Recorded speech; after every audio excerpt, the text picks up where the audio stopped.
तो चलिए let's start with the revision of your solid state. हम लोग स्टार्ट कर रहे हैं रिवीजन किसका, सॉलिड स्टेट का। अब सॉलिड स्टेट में हम लोग जितना कर चुके हैं हम सभी उस चीज को क्लब करने वाले हैं कि जो जो आप लोगों ने किया उस चीज को हम लोग क्लब करें, हम लोग कहां से शुरू हुए और कहां पर खत्म हुए। नो डाउट कि when we initially started the chapter we started with unit cell, right. हम लोग यूनिट सेल से स्टार्ट होते हुए गए। यूनिट सेल से हम लोगों ने क्या समझा, डेंसिटी ऑफ यूनिट सेल के बारे में समझा, कॉन्ट्रीब्यूशंस के बारे में समझा, किस कोई एलिमेंट, कोई एटम, कोई स्फीयर, कोई मॉलिक्यूल किसी कॉर्नर पे पड़ा हुआ तो उसका कंट्रीब्यूशन क्या है, फेस सेंटर कंट्रीब्यूशन क्या है, बॉडी में कंट्रीब्यूशन क्या है, ऑल अदर थिंग्स। ये हमारा फर्स्ट हाफ था जब हम लोगों ने स्टार्ट किया। मैंने फर्स्ट हाफ वाले दिन भी बताया था कि this is the core part of the chapter and still that is the core part of the chapter. इसी के अराउंड पूरा चैप्टर जो है वो रिवॉल्व करेगा।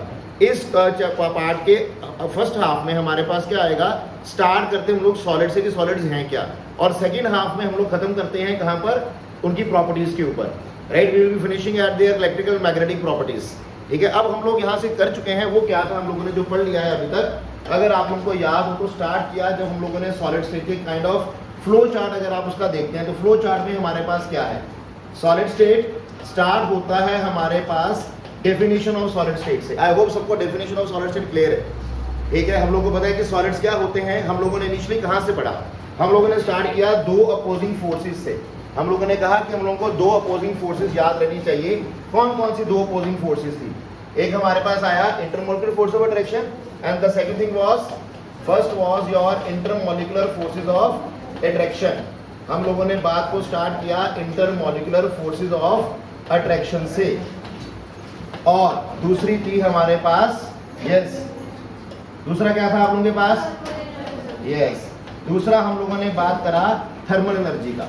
तो हम लोगों ने इन दोनों वर्ड से इस टॉपिक को शुरू करा। बेसिक डेफिनेशन सभी को आती है, बेसिक डेफिनेशन सभी को सॉलिड्स की आती है कि what are solids. Solids are those compounds which have definite shape and definite volume and the constant particles are very closely packed and they cannot be further compressed more, they cannot be more compressed, ठीक है, and they can only vibrate on their mean position, ठीक है। वो सिर्फ अपने mean position के around vibrate कर सकते हैं, हम लोग उनको और कंप्रेस नहीं कर सकते, they are already compressed to the max, ठीक है, and the constant particles are very closely packed and they have very strong force of attraction between them. This we have already studied, ठीक है, in your 6th 7th class as well, और आप लोगों ने 9th class में भी इसका एक बार डेफिनेशन पढ़ा हुआ है, राइट। उसके बाद हम लोग इन दो बातों पे आ जाते हैं कि अगर इंटरमोलिकुलर फोर्स ऑफ अट्रैक्शन बढ़ रही है तो स्टेट्स ऑफ मैटर कैसे चेंज करती हैं, मैटर की स्टेट्स कैसे चेंज करती हैं। अगर हमारे पास इंटरमोलिकुलर फोर्सेस बढ़ेंगी तो गैस से हम लोग कहाँ जाएंगे, गैसेस से हम लोग जाएंगे किसकी ओर, लिक्विड की ओर, और लिक्विड से हम लोग किस ओर जाएंगे, सॉलिड्स की ओर, ठीक है। आज हम लोग सिर्फ बोर्ड कवर कर रहे हैं, एक बार सारा थॉरोली बोर्ड का टॉपिक आप लोग कवर कर लीजिए। नेक्स्ट लेक्चर में हम लोग सिर्फ कंपटीशन की बात नहीं करेंगे, ठीक है। तो आज सिर्फ बोर्ड कवर करेंगे कि सॉलिड, लिक्विड, गैस, अगर हमारी इंटरमोलिकुलर फोर्स ऑफ अट्रैक्शन बढ़ती है तो ये गैसेस से लिक्विड बनेंगे, लिक्विड से क्या बनेंगे, सॉलिड बनेंगे। और अगर आप लोगों की थर्मल एनर्जी बढ़ती है तो क्या ये ट्रेंड रिवर्स हो जाता था, यस। तो क्या होगा, सॉलिड से कहाँ जाएंगे हम लोग, लिक्विड की ओर, और लिक्विड से आप लोग कहाँ जाएंगे, गैसेस की ओर, ठीक हो गया भाई। तो ये फर्स्ट हमारी क्लासिफिकेशन थी। Then we moved on to the classification of solids. हम लोगों ने क्लासिफाई किया सॉलिड को, और हम लोगों ने बोला कि हम लोग क्लासिफाई कैसे कर सकते हैं सॉलिड को। यस, किसी को याद है कि हम लोगों ने सॉलिड को कैसे क्लासिफाई किया था, we classify solids as crystalline and amorphous. हम लोगों ने बोला कि क्रिस्टलाइन क्या है और अमॉर्फस क्या है, हम लोगों ने उनके डिफरेंस के बारे में पढ़ा। बेसिक डिफरेंस क्या था हमारे पास, जो क्रिस्टलाइन सॉलिड है, हम लोगों ने बोला कि हम लोग दो तरह की क्लासिफिकेशन पढ़ेंगे सॉलिड्स की। ब्रीफ अगर हम क्लासिफाई करें तो क्रिस्टलाइन सॉलिड और अमॉर्फस सॉलिड। क्रिस्टलाइन सॉलिड में हम लोगों ने क्या कहा कि दे हैव ऑर्डर्ड अरेंजमेंट, ठीक है, रेगुलर ऑर्डर्ड अरेंजमेंट होगा, और इनका क्या होता है, नो रेगुलर अरेंजमेंट और इररेगुलर अरेंजमेंट। यहाँ पर हम लोगों ने क्या बोला था कि they will be having irregular arrangement. और क्या पढ़ा हम लोगों ने, याद है किसी को,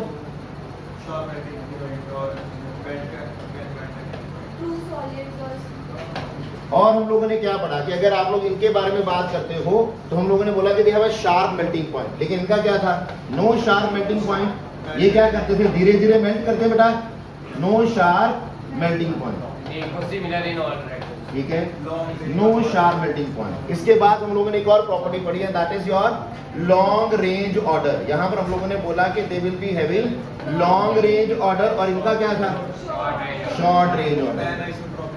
very good, this is short range order. क्या कोई मतलब समझा पाएगा? लॉन्ग रेंज ऑर्डर और शॉर्ट रेंज ऑर्डर का मतलब क्या था हमारे पास? If we classify long range order, classification से लॉन्ग रेंज ऑर्डर का मतलब क्या था कि ये ऑर्डर काफी लंबे समय तक एक रेगुलर पैटर्न को फॉलो किया जाएगा। दैट मींस कि अगर हम लोग बात कर रहे हैं कि हमारे पास जो स्ट्रक्चर का अरेंजमेंट है वो है ए के बाद बी आ रहा है, तो ए के बाद बी, ए के बाद बी, ए के बाद बी, ए के बाद बी थ्रू आउट, ठीक है, क्रिस्टल में रहेगा काफी लंबे समय तक ऐसा आता रहेगा, तो उसको क्या बोला जाएगा? Long range order. कौन सा सॉलिड होगा? क्रिस्टलाइन सॉलिड होगा। लेकिन क्या अमॉर्फस सॉलिड में ऐसा होता है? नहीं। अमॉर्फस सॉलिड में भी वो ऑर्डर को किसी हद तक, कहीं किसी पार्ट तक उस ऑर्डर को अपनाया जाता है, लेकिन आफ्टर दैट उस ऑर्डर को अपनाया नहीं जाता। That is why that is called कि they have sharp, they have long range order, they have short range order. इनमें एक बहुत इंपॉर्टेंट प्रॉपर्टी थी और जिसमें आप लोगों को कई बार आप लोगों को 2-3 प्रॉपर्टीज में क्या आएगा, आप लोगों को क्लैशेस भी आते हैं, ठीक है, प्रॉब्लम्स भी आएंगी। वो एक प्रॉपर्टी है हमारे पास, वो प्रॉपर्टी कौन सी है? कौन बताने वाला है? Very good. और इसके ऊपर क्वेश्चन भी जरूर आता है, ये भी बात पक्की है कि इसके ऊपर क्वेश्चन भी आता है। और वो प्रॉपर्टी कौन सी है हमारे पास?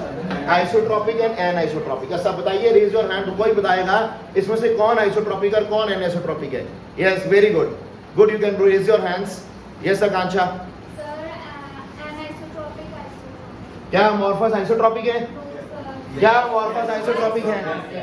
अमॉर्फस होते हैं आइसोट्रोपिक, ठीक है भाई। और क्या ये होते हैं? ये क्या है? एनआइसोट्रोपिक, ठीक है। अब हम लोग आइसोट्रोपिक और एनआइसोट्रोपिक की क्लासिफिकेशन क्या कर रहे हैं? Compounds which will be having same physical properties in all directions, ठीक है, जिनकी same physical properties in all directions हैं, they will be classified as amorphous solids. उनको क्या बोलेंगे? Amorphous solid. और जिनकी सेम फिजिकल प्रॉपर्टीज नहीं है उनको क्या बोला जाएगा? इनको क्या बोला जाएगा?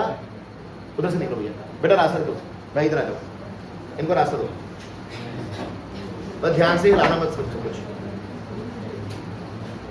जिनकी सेम फिजिकल प्रॉपर्टीज होंगी दे विल बी क्लासिफाइड, इधर आ जाओ भाई, यहीं आ जाओ, कोई बैठो बैठो, अच्छा दिखेगा, मैं हूं तेरे पास। अगर सेम फिजिकल प्रॉपर्टीज होंगी in all direction they will be termed as isotropic. अगर डिफरेंट प्रॉपर्टीज होंगी they will be termed as. अब वो प्रॉपर्टी कौन कौन सी है? एक्चुअल में रिफ्रैक्टिव इंडेक्स एक प्रॉपर्टी है जिसके लिए बच्चों को ना बड़ी प्रॉब्लम आ जाती है। रिफ्रैक्टिव इंडेक्स हो गया हमारे पास उसकी कंडक्टिविटी हो गई, ठीक है, ये 2-3 प्रॉपर्टीज हमारे पास आती हैं। हम लोगों को एक्चुअली देखना क्या है कि जो हमारे पास सॉलिड गिवन है क्या उसका रिफ्रैक्टिव इंडेक्स डिफरेंट डायरेक्शन में जाकर चेंज हो रहा है, जहां उसकी फिजिकल प्रॉपर्टी है रिफ्रैक्टिव इंडेक्स, क्या उसकी डिफरेंट डायरेक्शन में डिफरेंट प्रॉपर्टी है। किसी सॉलिड के लिए अगर डिफरेंट प्रॉपर्टी आ रही है तो वो क्या कंसिडर किया जाएगा? फिर किस कैटेगरी में आ जाएगा? वो क्रिस्टलाइन में आ जाएगा। और अगर सेम रह रही है तो अमॉर्फस। तो ये वर्ड दोनों इंपॉर्टेंट रहेंगे, एनआइसोट्रोपिक और आइसोट्रोपिक। याद रखिएगा, ये क्यों कंफ्यूज होता है कि हम लोग सोचते ये हैं, हमारा मिसकंसेप्शन ये बन जाता है या हमारे को ऐसा लगता है कि ऐसा होगा कि जो हमारे पास अमॉर्फस है वो एनआइसोट्रोपिक होंगे, ऐसा फील आता है अंदर से, पता नहीं क्यों, लेकिन ऐसा होता नहीं है। क्रिस्टलाइन जो होंगे दे will B anisotropic, they will be having different properties in different directions. ये आप लोगों को यहाँ पर लिख लेना है एक साइड पर, different properties in different direction, ठीक है, different physical properties in different directions, different physical properties in different directions. अगर कोई किसी का डाउट आए तो just right it down your doubts, इसके बाद डाउट्स पे लेंगे, बंद करके कैमरा एक बार डाउट्स ले लेंगे सभी के। So different physical properties in different direction, यहाँ पर क्या आएगा? Same physical properties, same physical properties in all direction. और हम लोगों ने बात किया था इसके, यहाँ पर एक और बात की थी, याद कीजिए, हाँ, क्लीवेज प्रॉपर्टी के बारे में बात किया था कि अगर अमॉर्फस सॉलिड है तो वो क्या देगी हमने? Clean cleavage, they will be giving a clean cleavage to us, ठीक है। और अगर हुआ हमारे पास अमॉर्फस तो रफ क्लीवेज देगा वो, जहाँ क्लीन क्लीवेज नहीं देगा। एक और property C, that is enthalpy of fusion. अगर आप एंथैल्पी ऑफ फ्यूजन के बारे में बात कर रहे हैं तो हम लोगों ने एंथैल्पी ऑफ फ्यूजन में भी पढ़ा था, और एंथैल्पी ऑफ फ्यूजन में हम लोगों ने क्या पढ़ा था? सोचो, मोबाइल छोड़ दे भाई, ठीक है। एंथैल्पी ऑफ फ्यूजन के बारे में हम लोगों ने क्या पढ़ा था? अगर याद आ जाए तो बताइए, क्या पढ़ा था बताइए। अगर आप उसके बारे में बात करें, हम लोगों को बोला था जो क्रिस्टलाइन सॉलिड होंगे दे will be having definite enthalpy of fusion, क्योंकि उनका एक शार्प मेल्टिंग पॉइंट है ना, तो दे will be giving a definite enthalpy of fusion. जबकि अगर हम अमॉर्फस सॉलिड के बारे में बात कर रहे हैं तो they will not be giving us they will not be giving us definite enthalpy of fusion. ठीक हो गया भाई। अब ये सारी प्रॉपर्टीज आप लोग ऑलरेडी पढ़ चुके हो। पहले आया हमारे पास nature of arrangement, they have a definite regular arrangement, a constant particle in space, और वहां पर क्या था, डेफिनेट रेगुलर अरेंजमेंट नहीं है। शेप की बात करें तो डेफिनेट कैरेक्टरिस्टिक शेप होगी, वहां पर डेफिनेट शेप नहीं है, इरेगुलर शेप आ जाएगी हमारे पास। Nature they are true solid, इसके ऊपर एक बार क्वेश्चन आया था, फिल इन द ब्लैंक्स आ जाते हैं। ठीक है, कि जो हमारे पास क्रिस्टलाइन सॉलिड्स हैं, ठीक है, जो मुझे फर्स्ट टाइम लेक्चर सुनने को जरा ध्यान देना है, हो सकता है कि उनको पूरा समझ ना आए क्योंकि उन्होंने पहले मिस किया ये चीज, तो एक से दूसरी बार जब आप देखोगे तो आप लोगों को समझ आ जाएगा। ठीक है, सुनने की कोशिश कीजिएगा। तो अगर हम लोग बात करें इनकी नेचर के बारे में, अगर हम लोग इनकी नेचर के बारे में बात करते हैं तो हम लोगों ने बोला कि दीज आर ट्रू सॉलिड्स। ठीक है, जो क्रिस्टलाइन सॉलिड्स होते हैं they are considered as true solids because वो सॉलिड की सारी प्रॉपर्टीज को ओबे कर रहे हैं। ठीक है, डेफिनेट एंथैल्पी ऑफ फ्यूजन है, शार्प मेल्टिंग पॉइंट है, रेगुलर अरेंजमेंट है हमारे पास। जो हमारे पास अमॉर्फस सॉलिड्स हैं वो ऑर्डर अरेंजमेंट ऑक्यूपाई करते हैं, लेकिन सिर्फ शॉर्ट रेंज के लिए, ज्यादा लंबे समय के लिए नहीं करते। So they are not considered as true solid, they are considered as pseudo solid, or they are considered as super cooled liquids. They are considered as super cooled liquids or they are considered as pseudo solids. किसी हद तक वो solids रहते हैं लेकिन actual में वो solids नहीं है। और इसके ऊपर बड़ा इंपॉर्टेंट क्वेश्चन आता है, और वो क्वेश्चन क्या आता है कि जो हमारे पास पुरानी बिल्डिंग्स है, पुरानी बिल्डिंग्स हैं, ओल्ड बिल्डिंग्स हैं हमारे पास, उनके जो हमारे पास शीशे हैं या पैन, हमारे पास बात करें विंडोज हैं हमारे पास, उनमें हम लोग देखेंगे तो वहां पर उनके साउंड आती है बहुत ज्यादा। ठीक है, मैंने एग्जांपल दिया था कि खड़क सिंह के खड़कने से खिड़कती हैं खिड़कियां, वो खिड़कियां खड़कती हैं पुरानी बिल्डिंग में। राजस्थान वगैरह चले जाओ अगर आप लोग, ठीक है, जयपुर वगैरह जाओ, वहां पर इन एरियाज में बड़े पुराने महल बने हुए, अभी भी 300-400 साल पुराने बिल्डिंग पड़ी है वहां पर, 300-400 साल पुरानी बिल्डिंग। तो अगर आप उनको देखोगे तो वहां पर जब हवा चलती है ना तो बहुत खड़खड़ खड़खड़ होती है। हमारे घरों में इतनी खड़खड़ नहीं होती क्योंकि हमारे घर किसी के 10 साल पुराना, किसी का 15 साल पुराना, किसी का 20 साल पुराना घर है। वो होता क्यों है, हम लोगों ने बोला था कि that is the property of a fluid. ठीक है, solids liquid can be considered as fluid. ठीक है, यहाँ पर हम लोग उनको एज अ फ्लूइड की प्रॉपर्टी उनमें आ जाती है, और वो क्या प्रॉपर्टी है कि with the passage of time, ठीक है, because they are not true solids. जो हमारे पास ग्लास है that is not a true solid. Glass एक ट्रू सॉलिड नहीं है, उसके पास एक प्रॉपर्टी है फ्लो करने की, चाहे वो बहुत ही ज्यादा स्लो है, बहुत ही ज्यादा स्लो है कि यानी कि 1-2-3 सालों में वो सिर्फ इतना का फ्लो करेगा, सिर्फ पिद्दा सा सिर्फ, लेकिन वो करेगा, जितना भी धीरे क्यों ना करेगा लेकिन करेगा। जिस कारण से 300-400 सालों में क्या होता है कि जो ग्लास है वो ऊपर, अगर आप लोगों ने कोई विंडो आप लोगों की लगा है तो उस विंडो में ऊपर वाला पार्ट, ठीक है, ये जो आप लोगों की जहां पर वो ग्लास को फिट किया जाएगा, जैसे ये आप लोगों को जगह नजर आ रही है ना बेटा, तो जैसे ये नीचे आप लोगों को जगह नजर आ रही है, इसका तो साइज चेंज होने वाला नहीं, वो तो साइज उतना ही रहेगा, लेकिन जो ऊपर वाली साइड पर ग्लास की विड्थ थी, जो उसका हमारे पास मोटाई थी, वो मोटाई धीरे धीरे कम हो जाएगी क्योंकि वो ग्लास फ्लो करेगा नीचे की ओर, तो नीचे से वो थिक हो जाएगा, ऊपर से वो क्या हो जाएगा, थिन हो जाएगा। इसलिए जब हवा चलेगी तो ऊपर से वो खड़कने लग जाएगा। तो इसीलिए खड़क सिंह के खड़कने से खिड़कती हैं खिड़कियां। ठीक है, टंग ट्विस्टर, तो ये आप लोग याद रखेंगे। देन हम लोग बाकी everything we have already read. ठीक है, रिजिडिटी के बारे में किसी बच्चे ने कल पूछा था, crystalline solids are rigid and their shapes are not distorted by mild distorting force. अगर मेरे पास ये टेबल है तो इसके ऊपर खड़ा होकर मान लीजिए हमारा हार्दिक कहता है कि मैं डांस करना चाहता हूँ, तो ये टेबल रहेगा। ठीक है, ये टेबल सोफा तो बन नहीं जाएगा। ठीक है, इसकी शेप माइल्ड प्रेशर डालने से या माइल्ड डिस्टॉर्टिंग फोर्स लगाने से चेंज नहीं होने वाली। हाँ, अगर अमॉर्फस सॉलिड है तो अगर आप उसको पुश करोगे तो उसकी शेप क्या हो जाती है, चेंज हो जाती है। ठीक है, कुछ ऐसे हैं जिनकी जल्दी चेंज हो जाएगी, कुछ ऐसे होंगे जिनकी जल्दी चेंज नहीं होगी, लेकिन उनकी चेंज होना हो सकती है, इनकी चेंज नहीं होती। ठीक है, जो ट्रू सॉलिड है, amorphous solids are not rigid, they can be distorted by bending और अप्लाइंग कंप्रेसिव फोर्स। कर सकते हो आप। एंथैल्पी ऑफ फ्यूजन के बारे में हम लोग ऑलरेडी बात कर चुके हैं। अब ये पहला क्लासिफिकेशन है। जब भी आप लोग किसी स्कूल में टेस्ट देने बैठोगे, जब भी आप लोग कहीं पर टेस्ट देने बैठोगे, जहां पेपर देने बैठ रहे हो, तो सबसे पहले आप लोगों को ये चार्ट आने चाहिए फॉर बोर्ड्स के लिए। इसके बाहर जाने की जरूरत नहीं है आप लोगों को। एनसीईआरटी पढ़ लो अच्छे से, और अगर किसी चीज में कंट्राडिक्शन है तो जस्ट फॉलो दी एनसीईआरटी। जैसे फाइबर ग्लास, ठीक है, तो फाइबर ग्लास को अमॉर्फस सॉलिड में कैटेगरी में रखा गया है एनसीईआरटी में, तो हम लोगों को उसको फाइबर ग्लास को अमॉर्फस की कैटेगरी में ही रखना है। हम लोग कभी भी एनसीईआरटी को कंट्राडिक्ट नहीं करेंगे, वी कांट चैलेंज एनसीईआरटी। तो हम लोग किसी इधर आ जाओ बेटा, इधर के साथ आ जाओ, अच्छा आ जाओ। तो हम लोग एनसीईआरटी को चैलेंज नहीं कर सकते कभी भी। Got it everyone? तो हम लोग जो उसमें मेंशन है, मान लो अगर किसी टॉपिक में, और दिस इज XYZ, मैं सिर्फ फाइबर ग्लास की बात नहीं कर रहा, I am taking the example of fibre glass. कोई और चीज आ जाए आप लोगों को, अगर आप लोगों को किसी दूसरी बुक में कंट्राडिक्शन नजर आ रही है, तो गो टू एनसीईआरटी, जो एनसी में लिखा है, we have to follow this. Got it everyone? चला जाए आगे। तो पहले इसके लिए एनसीईआरटी स्ट्रॉन्ग करो, जितना स्ट्रॉन्ग करोगे अपना एनसीईआरटी, उतना आप लोगों का बोर्ड स्ट्रॉन्ग हो जाएगा। कंपटीशन के लिए we have to study many things. ठीक है, उसके लिए बहुत कुछ है करने के लिए। पहले बोर्ड को स्ट्रॉन्ग करो अपना, जितना अच्छे से बनाओगे उतना अच्छा, ठीक है। इजी क्वेश्चन निकालने सीख लो पहले सारे। तो उसमें हमारे पास ये पहला चार्ट बहुत इंपॉर्टेंट चार्ट रहेगा। इस चैप्टर के चार्ट्स बहुत इंपॉर्टेंट है, मैं पहले ही बता चुका हूँ। तो पहला चार्ट ये इंपॉर्टेंट रहेगा। उसके बाद दूसरा चार्ट हमारे पास आ जाता है, अगर हम दूसरे चार्ट के बारे में बात करते हैं, that is your characteristics and your, किसकी कैरेक्टरिस्टिक्स, अगर क्लासीफाई कर रहे हैं क्रिस्टलाइन सॉलिड्स को, तो बेसिकली हम लोगों ने क्रिस्टलाइन सॉलिड को कैटेगराइज किया 4 तरह के सॉलिड्स में, और ये इंपॉर्टेंट है। और चारों वर्ड आप लोगों को आने चाहिए, इनके बिना आप लोगों का गुजारा नहीं है। और इनके ऊपर क्वेश्चन आने हैं, डायरेक्ट क्वेश्चन आने हैं, बार बार आने हैं, आप लोग उनसे बच नहीं पाओगे, ठीक है। मैं बार बार कहता हूँ कि इन चीजों को पढ़ो, बिना पढ़े आप लोगों का गुजारा नहीं होगा बेटा। और एक और चीज, सिर्फ डिफिकल्ट क्वेश्चन करने से हमेशा नंबर नहीं आते, आप लोगों को हर तरह का क्वेश्चन करना है, डिफिकल्ट भी करने हैं और इजी भी करने हैं।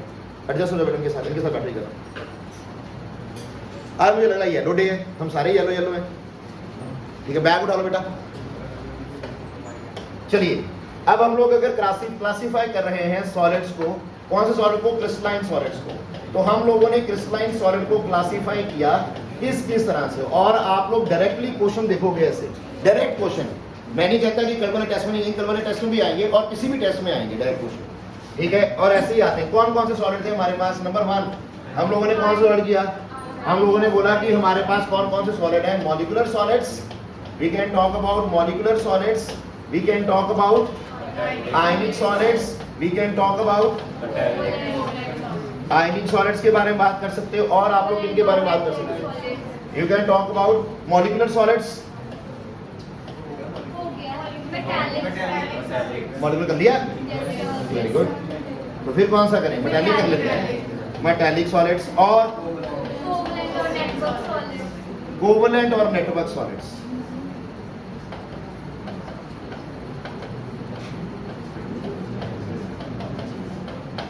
तो ये 4 तरह की क्लासिफिकेशन है। और इन 4 मीनाक्षी जगह दो, बैठाइए।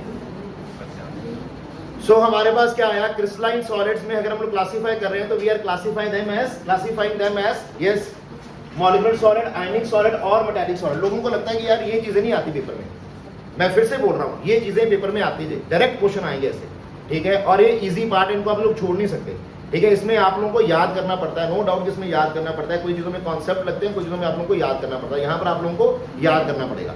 तो याद करने से भागिए नहीं, क्योंकि सीधे नंबर है। आयनिक सॉलिड की अगर हम लोग बात करें तो हम लोगों ने आयनिक सॉलिड में क्या पढ़ा था कि आयनिक सॉलिड में हमारे पास कौन सा फोर्स ऑफ अट्रैक्शन होता है, इलेक्ट्रोस्टैटिक फोर्स ऑफ अट्रैक्शन। अगर हम मॉलिक्यूलर सॉलिड्स के बारे में बात करें तो हम लोगों ने मॉलिक्यूलर सॉलिड्स को फर्दर क्लासीफाई किया। किसी को याद है कि मॉलिक्यूलर सॉलिड को फर्दर कैसे क्लासीफाई किया गया था?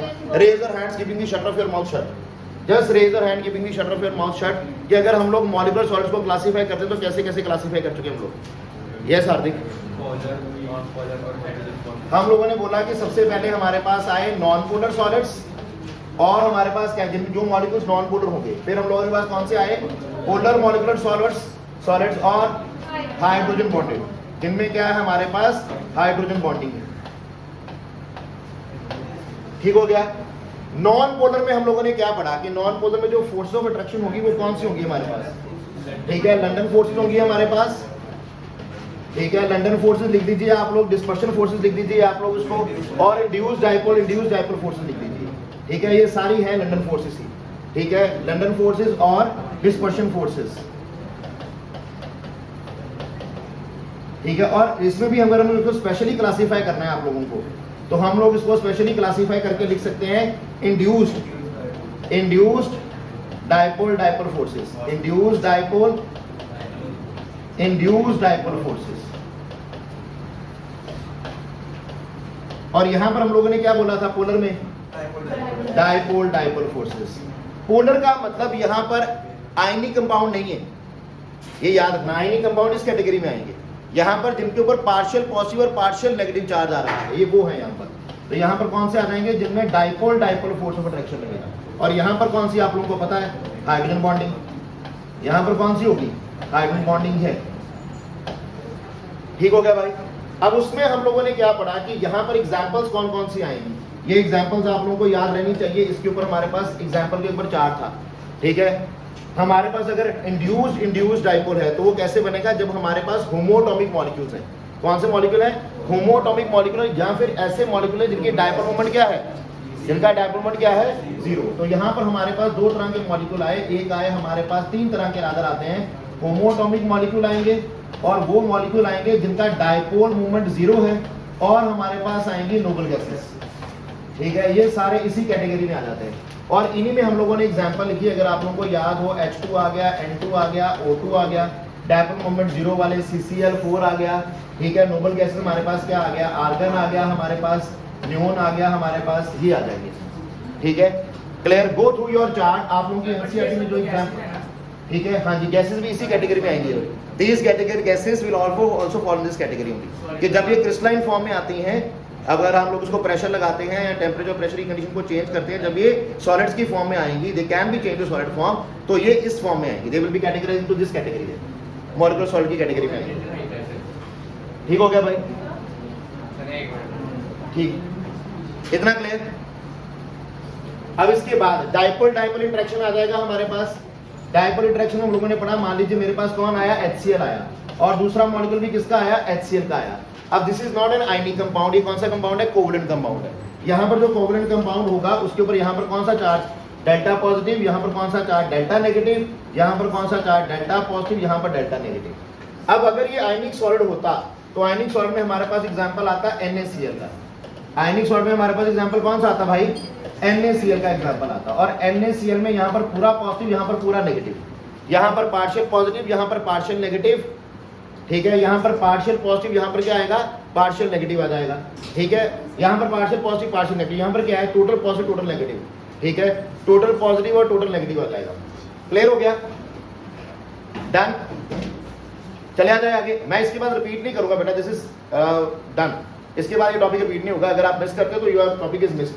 ठीक है, आई नॉट बी रिपीटिंग दिस। चलिए, अब इसके बाद आया मेरे पास आयनिक सॉलिड्स के, हाइड्रोजन बॉन्डिंग सॉलिड। कहां से एग्जांपल दोगे, रीजन हैंड्स। हाइड्रोजन बॉन्डिंग की एग्जांपल कौन देने वाला है, hydrogen bonded solids. Yes Mukul, ortho nitrophenol और, ठीक है, हम लोग इसके ले रहे हैं जो सॉलिड फॉर्म में कन्वर्ट हो जाए बाद में। ठीक है, हम लोग ज्यादातर एग्जांपल लेंगे, यहाँ पर कौन कौन से लेंगे बताओ। वाटर ले लो आप लोग, वाटर H2 ही होता है। ठीक है, H2O in the form of, जब H2 आएगा तो क्या बन जाएगा, यहाँ पर आइस बन जाएगा। H2 क्या बन जाएगा, इन दी फॉर्म ऑफ आइस। और सॉलिड H2O ले ले हम लोग। ठीक है, जैसे भाई साहब ने क्या बोला, ऑर्थो नाइट्रोफिनॉल, ठीक है, पैरा नाइट्रोफिनॉल, उनमें भी क्या होती है, हाइड्रोजन बॉन्डिंग होती है। ठीक है, पैरा में एक में इंटर, एक में इंट्रा, ऑर्थ में आ जाएगी इंट्रा और पैरा में आ जाएगी इंटर। ठीक हो गया? उसके बाद we move towards ionic solids. जब हम आयनिक सॉलिड्स की ओर मूव करते हैं तो आयनिक सॉलिड में कौन सी फोर्स ऑफ अट्रैक्शन है, कौन बताने वाला है, that is electrostatic force of attraction. यहाँ पर कोलम्बिक फोर्सेस लगती है, इलेक्ट्रोस्टैटिक फोर्स ऑफ अट्रैक्शन होती है हमारे पास। ठीक है, एग्जांपल के तौर पे आप लोगों ने ले लिया NaCl। अब ये क्या होते हैं, these are very hard but brittle. ठीक है, ये हार्ड होंगे और ब्रिटल होंगे। ठीक है, आयनिक सॉलिड जो हमारे पास होते हैं, और ये आप लोगों को इनकी प्रॉपर्टीज को याद करना पड़ेगा। जैसे ये वाली प्रॉपर्टी है, ये सॉफ्ट है, ये भी सॉफ्ट है, ये थोड़े हार्ड होंगे। ठीक है, ये सॉफ्ट, ये हार्ड होंगे। इनके मेल्टिंग पॉइंट के बारे में पढ़ें तो इनका मेल्टिंग पॉइंट बड़ा लेस होता है, लेस होगा, लेस इसका भी होता है, तीनों का लेस होता है। ठीक है, कैटेगरी में आ जाएगा कि उनकी कैटेगरी क्या है, वेदर दे आर कंडक्टर्स और दे आर इंसुलेटर्स। ठीक है, इलेक्ट्रिकल कंडक्टिविटी पढ़नी है आप लोगों को इनकी। तो मूविंग फॉरवर्ड अगर हम बात करें तो इनडायरेक्टली आप लोगों को पढ़ना क्या है, इनडायरेक्टली आप लोगों को ये सारा चार्ट इसके बारे में आना चाहिए। You must be aware of this complete chart. और अगर ये चार्ट आप लोगों ने याद किया, मैं आप लोगों को रिटर्न में देता हूँ, ये चार्ट्स आप लोग याद कीजिए, डायरेक्ट क्वेश्चन आएंगे, किसी इधर उधर से क्वेश्चन नहीं आता। 99% केसेस में जब आप लोग बोर्ड में अपेयर होंगे, ठीक है, तो बोर्ड में जो आप लोगों को क्वेश्चन आएंगे वो एनसीईआरटी में से ही आएंगे। ठीक है, एनसीईआरटी का जो टॉपिक है उसको अच्छे से अगर आप लोगों ने पढ़ लिया तो आप लोग सब कुछ क्लियर कर पाओगे। उसी को बस अच्छे से करो, उसको जितना एनहांस कर सकोगे उनके क्वेश्चंस के लेवल को, उतना अच्छा। ठीक है, हाँ, कंपटीशन के लिए तो आप लोगों को बहुत कुछ करना पड़ना भी, वो तो स्टार्ट है, ये स्टार्ट है बस आप लोगों का। इसमें हम लोग बाइंडिंग फोर्सेस के बारे में पढ़ेंगे, आयनिक सॉलिड्स के बारे में। देखो कांस्टेंट पार्टिकल्स कौन कौन से, कैटायन और अनायन है। ठीक है, हमारे पास कोवलेंट कंपाउंड आएंगे तो वहां पर कौन से आ जाएंगे, एटम्स आ जाएंगे। मॉलिक्यूलर सॉलिड्स में क्या आ जाएगा, मॉलिक्यूल्स आ जाएंगे। मेटालिक सॉलिड्स में कौन से आ जाते हैं, बता चुका मैं ऑलरेडी आप लोगों को। वहां पर क्या आएंगे, वहां पर आएंगे colonel's, positive charge kernels and electron. हम लोगों ने एक इलेक्ट्रॉन सी मॉडल के बारे में पढ़ा है, उसमें we have already studied about electron sea model. उसमें हमारे पास क्या पढ़ते हैं, इलेक्ट्रॉन सी मॉडल में हम लोग पढ़ते हैं कि फोर्स ऑफ अट्रैक्शन किसमें बनती है, इलेक्ट्रॉन्स में और पॉजिटिव चार्ज कर्नल्स में। तो ये कुछ चीजें जो आप लोगों को याद करनी है, इनकी फिजिकल प्रॉपर्टीज को आप लोगों को पढ़ना पड़ेगा। Then moving forward binding force, मैंने अभी बताया कि आयनिक सॉल्वेंट में बाइंडिंग फोर्स कौन कौन सा आप लोगों के पास, आप खुद सोचिए ना, आयनिक बॉन्ड में कौन सा फोर्स ऑफ अट्रैक्शन होगा, इलेक्ट्रोस्टैटिक फोर्स ऑफ अट्रैक्शन होगा या कूलम्बिक फोर्स ऑफ अट्रैक्शन होगा। अगर आप लोग कोवेलेंट कंपाउंड के बारे में बात करते हैं तो वहां पर कौन सी फोर्स ऑफ अट्रैक्शन है, वहां पर कोवेलेंट बॉन्डिंग आ जाएगी। और अगर मैं इनमें से बात करूं, हम लोग अगर बात कर रहे हैं मॉलिक्यूलर सॉलिड्स के बारे में, तो मॉलिक्यूलर सॉलिड्स के बारे में हम लोग बात कर चुके हैं, डिस्पर्शन फोर्सेस जिनको लंडन फोर्सेस बोल रहे हो, उसी में हमारे पास डाइपर डाइपर इंटरेक्शन आएगा, उसी में हमारे पास क्या आएगी, हार्ड बॉन्डिंग आ जाएगी। अगर फिजिकल नेचर की बात करो तो आयनिक सॉलिड्स क्या होने वाले हैं, they are hard and brittle.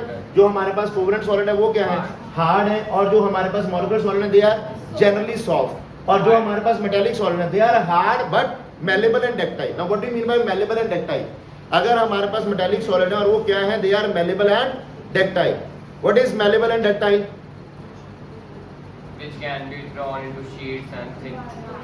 Which can be drawn into, which can be broken into, which can be, हम लोग उनको क्या कर सकते हैं, हम लोग को शीट्स में चेंज कर सकते हैं और वायर्स में चेंज कर सकते हैं सारे, ठीक है, वो सारे क्या है, मेटालिक सॉलिड्स। उसके बाद अगर हम मेल्टिंग पॉइंट की बात करें तो आयनिक सॉलिड्स का अपने आप क्या होगा, वेरी हाई, कोवेलेंट सॉलिड्स का हाई रहेगा, मॉलिक्यूलर सॉलिड्स का रहेगा लो रहेगा, और मेटालिक सॉलिड का भी क्वाइट हाई रहता है, मॉडरेटली हाई बोलते हैं हम लोग इसको, ठीक है, ना लो है ना हाई, बहुत हाई है, मॉडरेटली हाई रहेगा, बल्कि more towards high side. Electrical conductivity की बात करो तो ये बड़ा इंपॉर्टेंट है, क्योंकि इसके ऊपर भी एक बार क्वेश्चन आया था।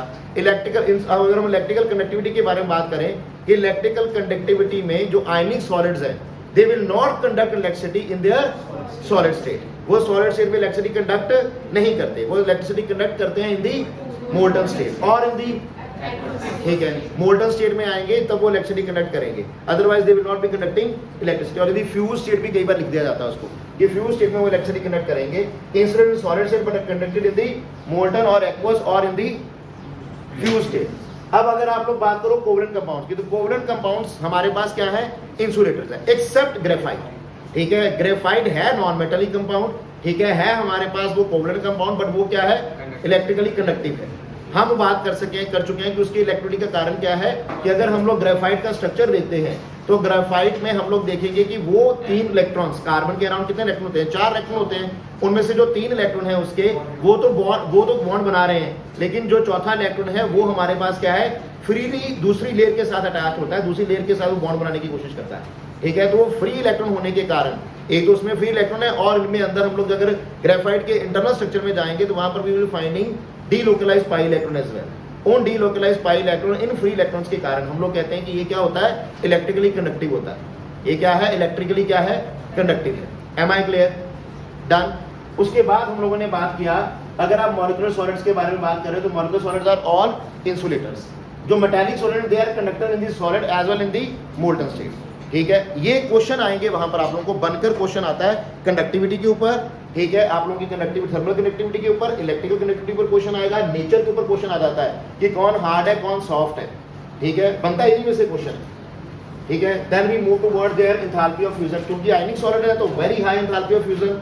अगर हमारे पास कोवेलेंट सॉलिड है, क्योंकि कोवेलेंट सॉलिड्स क्या होते हैं, नेटवर्क सॉलिड्स होते हैं, ठीक है, और जायंट मॉलिक्यूल्स होते हैं, उनका बहुत बड़ा हमारे पास क्या होता है, हमारे पास उसकी जायंट बनता है, हमारे पास स्ट्रक्चर बनता है, इसलिए उनका भी क्या होता है, हाई होता है। मॉलिक्यूलर सॉलिड्स का वेरी हाई, मॉलिक्यूलर सॉलिड्स का क्या रहेगा, वेरी लो, और हमारे पास जो मेटालिक सॉलिड है दे will be following in the moderate category. Examples के ऊपर भी क्वेश्चन बनेगा, इनके एग्जांपल आते हैं, और इसमें सबसे कॉमन एग्जांपल जो बच्चों को कंफ्यूज करती है वो किसकी है, SiO2 से अगर हमारे पास आ रहा है क्वार्ट्स, अगर SiO2 क्वार्ट्स फॉर्म में है तो वो किस कैटेगरी में आएगा, वो हमारे पास कहाँ चला जाता है, नेटवर्क सॉलिड में, वो चला जाएगा कोवेलेंट नेटवर्क सॉलिड में। और अगर मेरे पास आया SO2 सिलिका, ठीक है, जहाँ Si हमारे पास आ गया, क्वार्ट्स ग्लास आ गया, अगर आप लोगों के पास क्वार्ट्स ग्लास आ गया या सिलिका लिखा मिला तो वो किस कैटेगरी में चला जाएगा, वो अमॉर्फस सॉलिड की कैटेगरी में चला जाएगा, ठीक है, वो किसमें चला जाएगा, अमॉर्फस। और यही जो कंफ्यूजिंग चीजें होती हैं जिसके ऊपर क्वेश्चन आता है।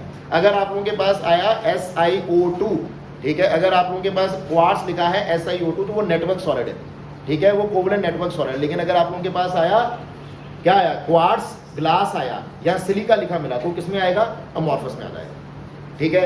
कार्बन और ग्रेफाइट के ऊपर मैंने बोला था कि आप लोगों को क्वेश्चन बनता है, diamond, graphite, quartz is SiO2 ना, इसकी 2 फॉर्म्स है हमारे पास, अगर ग्लास फॉर्म में आया, ठीक है, हाँ जिसका नाम है, ठीक है। देन आया हमारे पास सिलिकॉन कार्बाइड, SiN, किसको और भी एग्जांपल दी थी मैंने आप लोगों को, कार्बोरेंडम, SiC आ जाए आप लोगों के पास, AlN आ जाए आप लोगों के पास, Bn आ जाए आप लोगों के पास, BN आ गया, ALN आ गया, SiC आ गया आप लोगों के पास, they all fall in the category of covalent network solid. They are having a joint structure.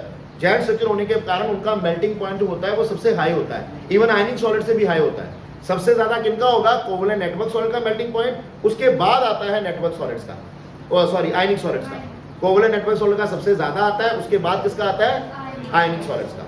तो अगर कंपैरिजन आ गया आप लोगों के पास किन किन में? Covalent network solid, ionic solid और मॉलिक्यूलर सॉलिड्स में, ठीक है, या कोवलेंट सॉलिड्स में, तो क्या लिखोगे आप लोग? सबसे ज्यादा कोवलेंट नेटवर्क सॉलिड, उसके बाद आयनिक सॉलिड, उसके बाद मॉलिक्यूलर सॉलिड्स। याद रहेगा। तो इसके ऊपर क्वेश्चन ऑलरेडी आ भी चुका है, ठीक है। फिर हम लोगों को हाइब्रिडेशन के ऊपर बताया था कि आप लोगों को क्वेश्चन आ सकता है हाइब्रिडेशन के ऊपर, कार्बन और ग्रेफाइट की हाइब्रिडेशन के ऊपर क्वेश्चन आ जाता है। कार्बन का अगर हम बात करें तो कार्बन का हमारे पास क्या है हाइब्रिडेशन, कौन बताएगा? Raise your hands. और ये याद हो जाना चाहिए सभी को इतनी बार करके। कार्बन का हाइब्रिडेशन कौन बताएगा? In diamond.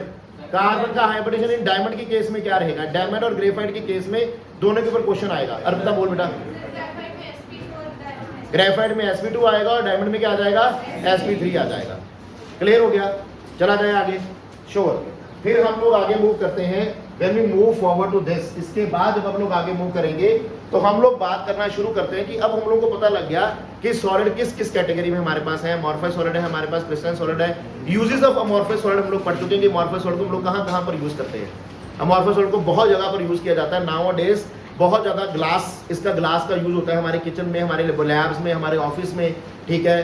ग्लास का बहुत यूज होता है तो अमॉर्फस सॉलिड वहाँ पर यूज है। प्लास्टिक का बहुत यूज हो रहा है, ठीक है। फाइबर का बड़ा यूज होता है, रबर का बड़ा यूज होता है। तो एक और क्लासिफिकेशन अगर आप लोग याद रख लें ना वहाँ पर, तो यहाँ पर ये आप लोगों को बहुत बार क्वेश्चन आएगा बेटा कि अगर आप लोगों को कहीं पर भी पॉलीमर नजर आ जाए कोई, अगर आप लोगों को कहीं पर पॉलीमर नजर आ रहा है तो पॉलीमर देखकर घबराइएगा नहीं। पॉलीमर जो होते हैं बेटा ज्यादातर आप लोगों के पास जो पॉलीमर्स हैं दे all fall in the category of amorphous solids. और पॉलीमर्स आप लोग वैसे तो आगे जाकर इसके ऊपर पूरा एक चैप्टर ही पढ़ लोगे, सेकंड टर्म में हमारे पास इसके ऊपर पूरा एक चैप्टर है पॉलीमर्स के ऊपर।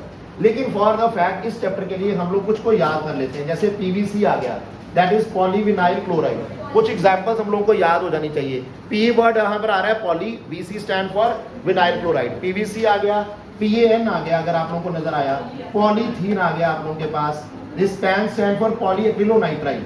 आप लोगों को फुल फॉर्म अभी नहीं भी आएगा चलेगा, सिर्फ सुना हो, क्योंकि जब क्वेश्चन आए तो आप लोगों को पता हो हाँ यार ये चीज सुनी थी। ये फॉल करते हैं पॉलीमर्स की कैटेगरी में सारे। तो कौन कौन सा? PVC आ गया, पैन आ गया, पॉली आप लोगों के पास पॉलीएथीन आ गया, आप लोगों के पास पॉलीयूरेथीन आ गया, आपके पास क्या आ जाएगा और क्या आ सकता है आप लोगों के पास बोलिए? आप लोगों के पास ब्यूना S आ जाए, ये सारी रबर की कैटेगरीज है।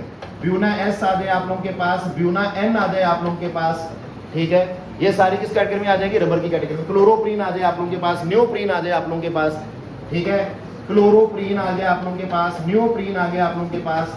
दे all fall in the category of, इस कैटेगरी में फॉल करते हैं सारे पॉलीमर्स की केस में। ये रबर आ गए, ये रबर है तो पॉलीमर्स, ये भी ये रबर्स की कैटेगरी में आ जाएगा। ये सारे PVC, पैन, पॉलीथीन, पॉलीयूरेथीन। और कोई बात जिसको याद आते तो बताओ?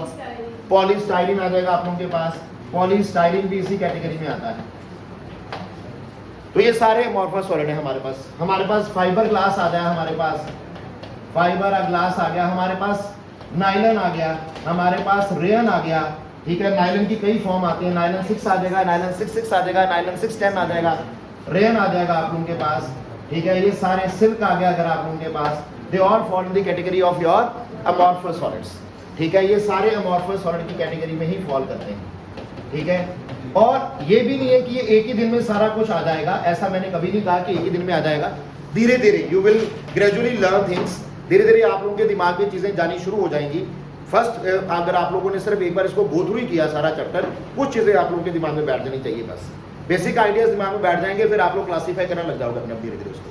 तो पहली चीज अमॉर्फस सॉलिड्स के ऊपर क्वेश्चन बनता है, पता तो लगे किन किन पर क्वेश्चन बनते हैं। तो ऐसे क्वेश्चन वहां पर आप लोगों को नजर आने वाले हैं। तो मैंने अभी आप लोगों को इनकी कैटेगरी के बारे में बताया था कि अगर आप लोग बात कर रहे हो कोवलेंट सॉलिड्स में, कोवलेंट सॉलिड में ये वाले कंपाउंड बहुत बार आते हैं। SiO2 मिलेगा आप लोगों को, SiO2 क्वार्ट्ज लिखा मिल जाएगा अगर आप लोगों को। आप लोगों को वहां पर मिल जाएगा सिलिकॉन कार्बाइड, कार्बोरेंडम लिखा मिल जाएगा आप लोगों को वहां पर। AlN लिखा मिल जाएगा आप लोगों को, Bn लिखा मिल जाएगा आप लोगों को, ठीक है।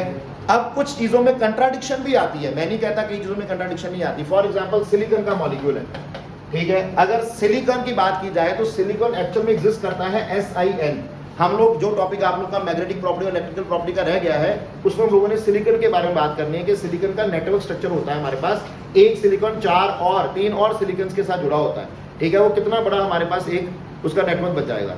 तो बाद में हम आने वाले टॉपिक में पढ़ने वाले हैं कि इसमें हम लोग पढ़ते हैं कि ये एन टाइप सेमीकंडक्टर बनाते हैं कि पी टाइप सेमीकंडक्टर बनाते हैं, वो हमारा आने वाला टॉपिक है, ठीक है। लास्ट टॉपिक में हम लोग उसको पढ़ेंगे, magnetic properties and electrical property of solids.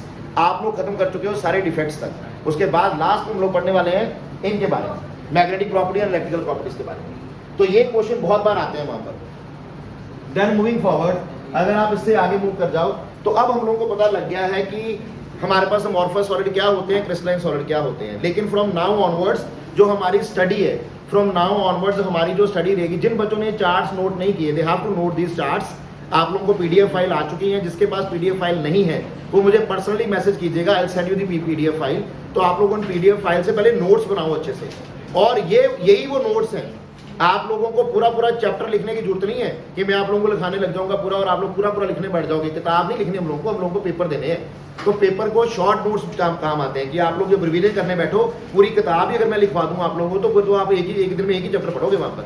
Short notes का मतलब क्या है, जो आप लोग क्लास नोट्स बना रहे हैं, शॉर्ट नोट्स का मतलब यही है कि जब आप लोग पेपर में बैठो तो एक दिन में आप लोगों ने 10 चैप्टर वाइज करने हैं। तो इस तरह के नोट्स हों, आप लोगों के हैंड रिटन नोट्स हों, ठीक है। मैं आपको प्रिंटेड दे सकता हूँ सारा कुछ, but that will be of no use, क्योंकि आप लोग पढ़ोगे नहीं उनको, ठीक है। वो पढ़े रह जाने ऐसे ही।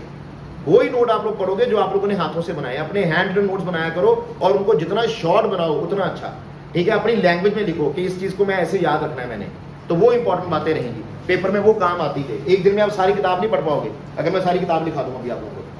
तो ये आया हमारे पास कि अब हम लोग यहाँ से स्टडी चलेगी सारी क्रिस्टलाइन सॉलिड्स के बारे में। क्रिस्टलाइन सॉलिड कैसे बनते हैं, कैसे होते हैं, क्या उनके बाद हम लोग देखेंगे कि वह परफेक्ट होते हैं, इनपरफेक्ट होते हैं, क्या होने वाला है उनके साथ, वो सारा कुछ पढ़ने वाले हैं। क्रिस्टलाइन सॉलिड को शुरू करने से पहले हम लोग बात करते हैं कि अगर मेरे पास 2 डिमेंशनल लैटिस है। अब लैटिस क्या है, लैटिस को समझने पहले हम लोग क्या समझते हैं, यूनिट सेल को समझते हैं। और यूनिट सेल हमारे पास क्या है, this is the one of the important definition boards के रिगार्डिंग। यूनिट सेल की डेफिनेशन बहुत बार आती है कि यूनिट सेल क्या है। अगर हम लोग यूनिट सेल की बात करते हैं तो हम लोग कहते हैं द स्मॉलेस्ट रिपीटिंग पैटर्न, सबसे छोटा रिपीटिंग पैटर्न। जिसने ये डेफिनेशन नहीं लिखी हुई, ही और she should write this definition, ये इंपॉर्टेंट है। ऐसे नहीं लिखा तो लिख लो, the smallest repeating pattern which when repeated over and over again, the smallest repeating pattern which when repeated over and over again, ठीक है, produces 3D crystal lattice, ठीक है, और produces crystal lattice, वो आप लोगों को crystal lattice दे देगा। ठीक हो गया। The smallest repeating pattern which when repeated over and over again produces crystal lattice, वो आप लोगों को crystal lattice दे देगा बस।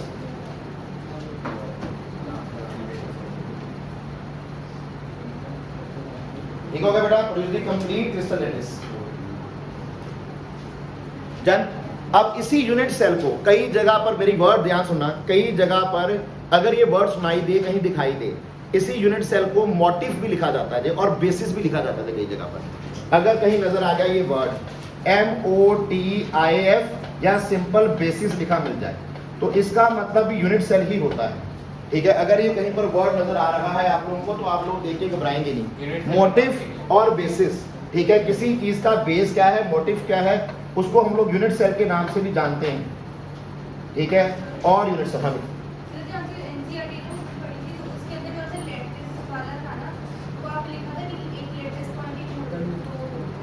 एक लैटिस पॉइंट, ये वाला एक लैटिस पॉइंट हो गया ना हमारे पास, ठीक है। दैट इज लैटिस पॉइंट, और उसी को लैटिस पॉइंट बोलते हैं, उन्हीं को मोटिव बोलते हैं, जिनको बार बार रिपीट करके पूरा यूनिट सेल बनता है, ठीक है बेटा।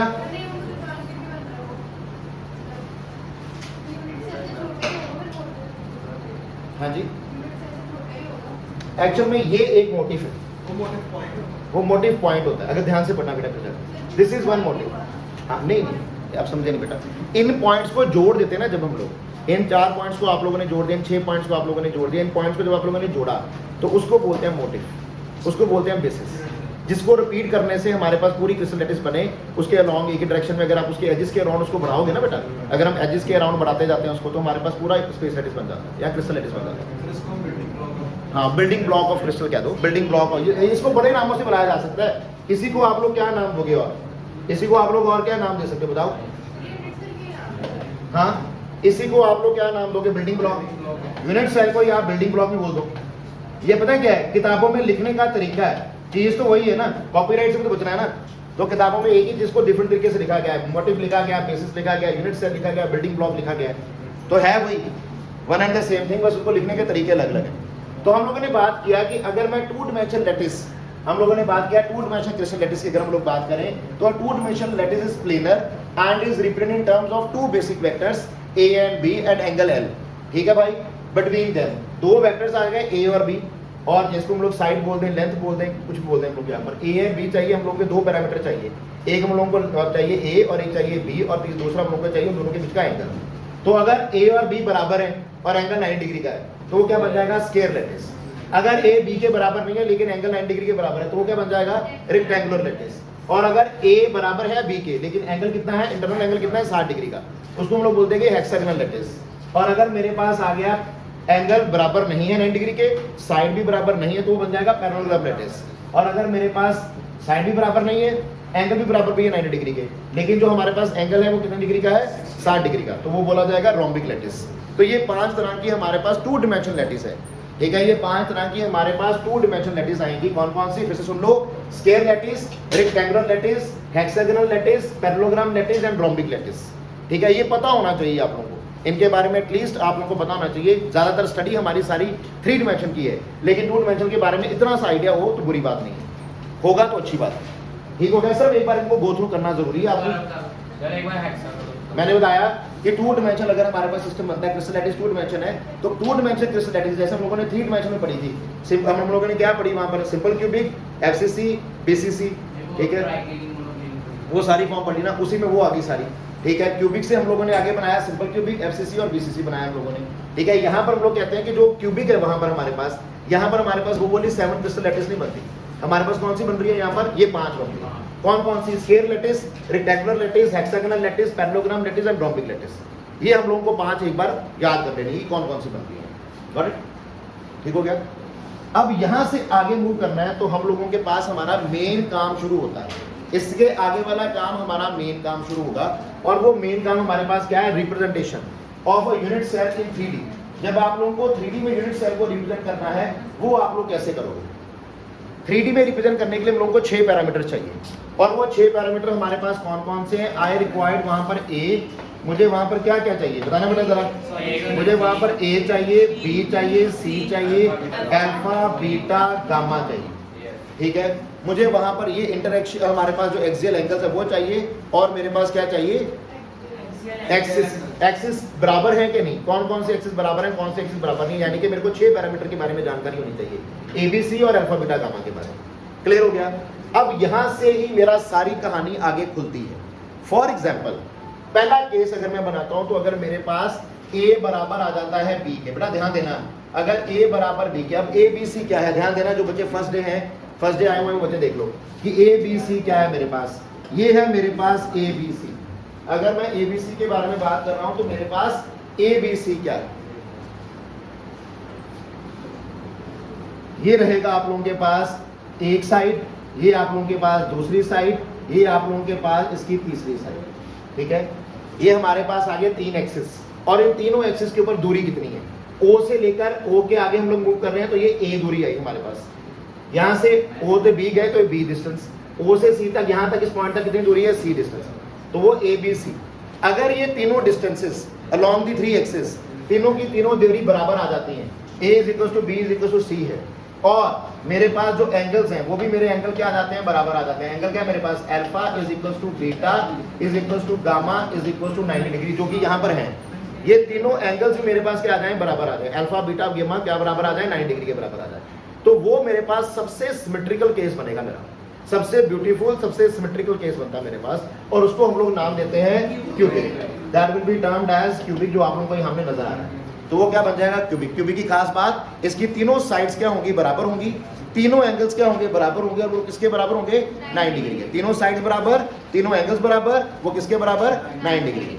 All the 3 sides are equal, all the 3 angles are equal, and 3 angles are equal to 90 degree. Most symmetrical form, और ये 1 नंबर का सबसे इंपॉर्टेंट क्वेश्चन आता है इसमें कि विच is the most symmetrical structure, तो हम लोग क्या बोलेंगे, क्यूबिक।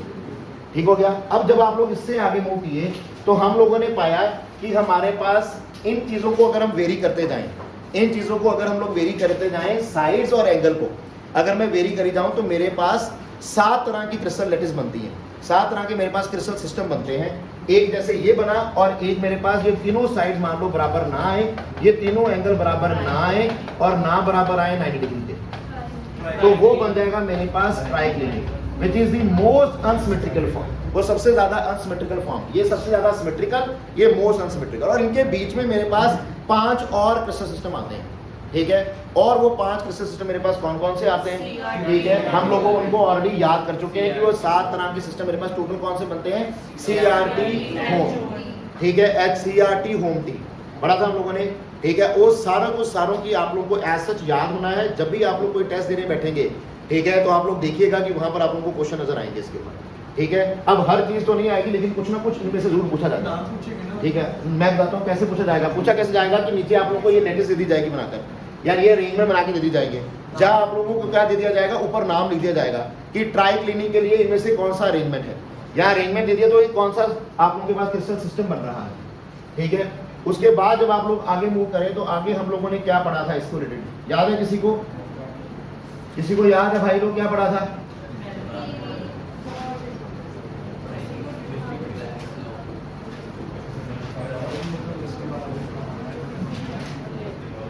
हम लोगों ने इसके बाद ये 7 क्रिस्टल सिस्टम पढ़े थे, यही पढ़े थे ना 7 क्रिस्टल सिस्टम।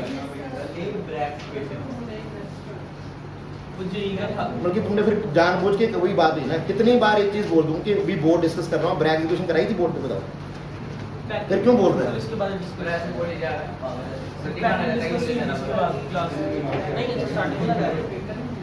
हाँ बेटा,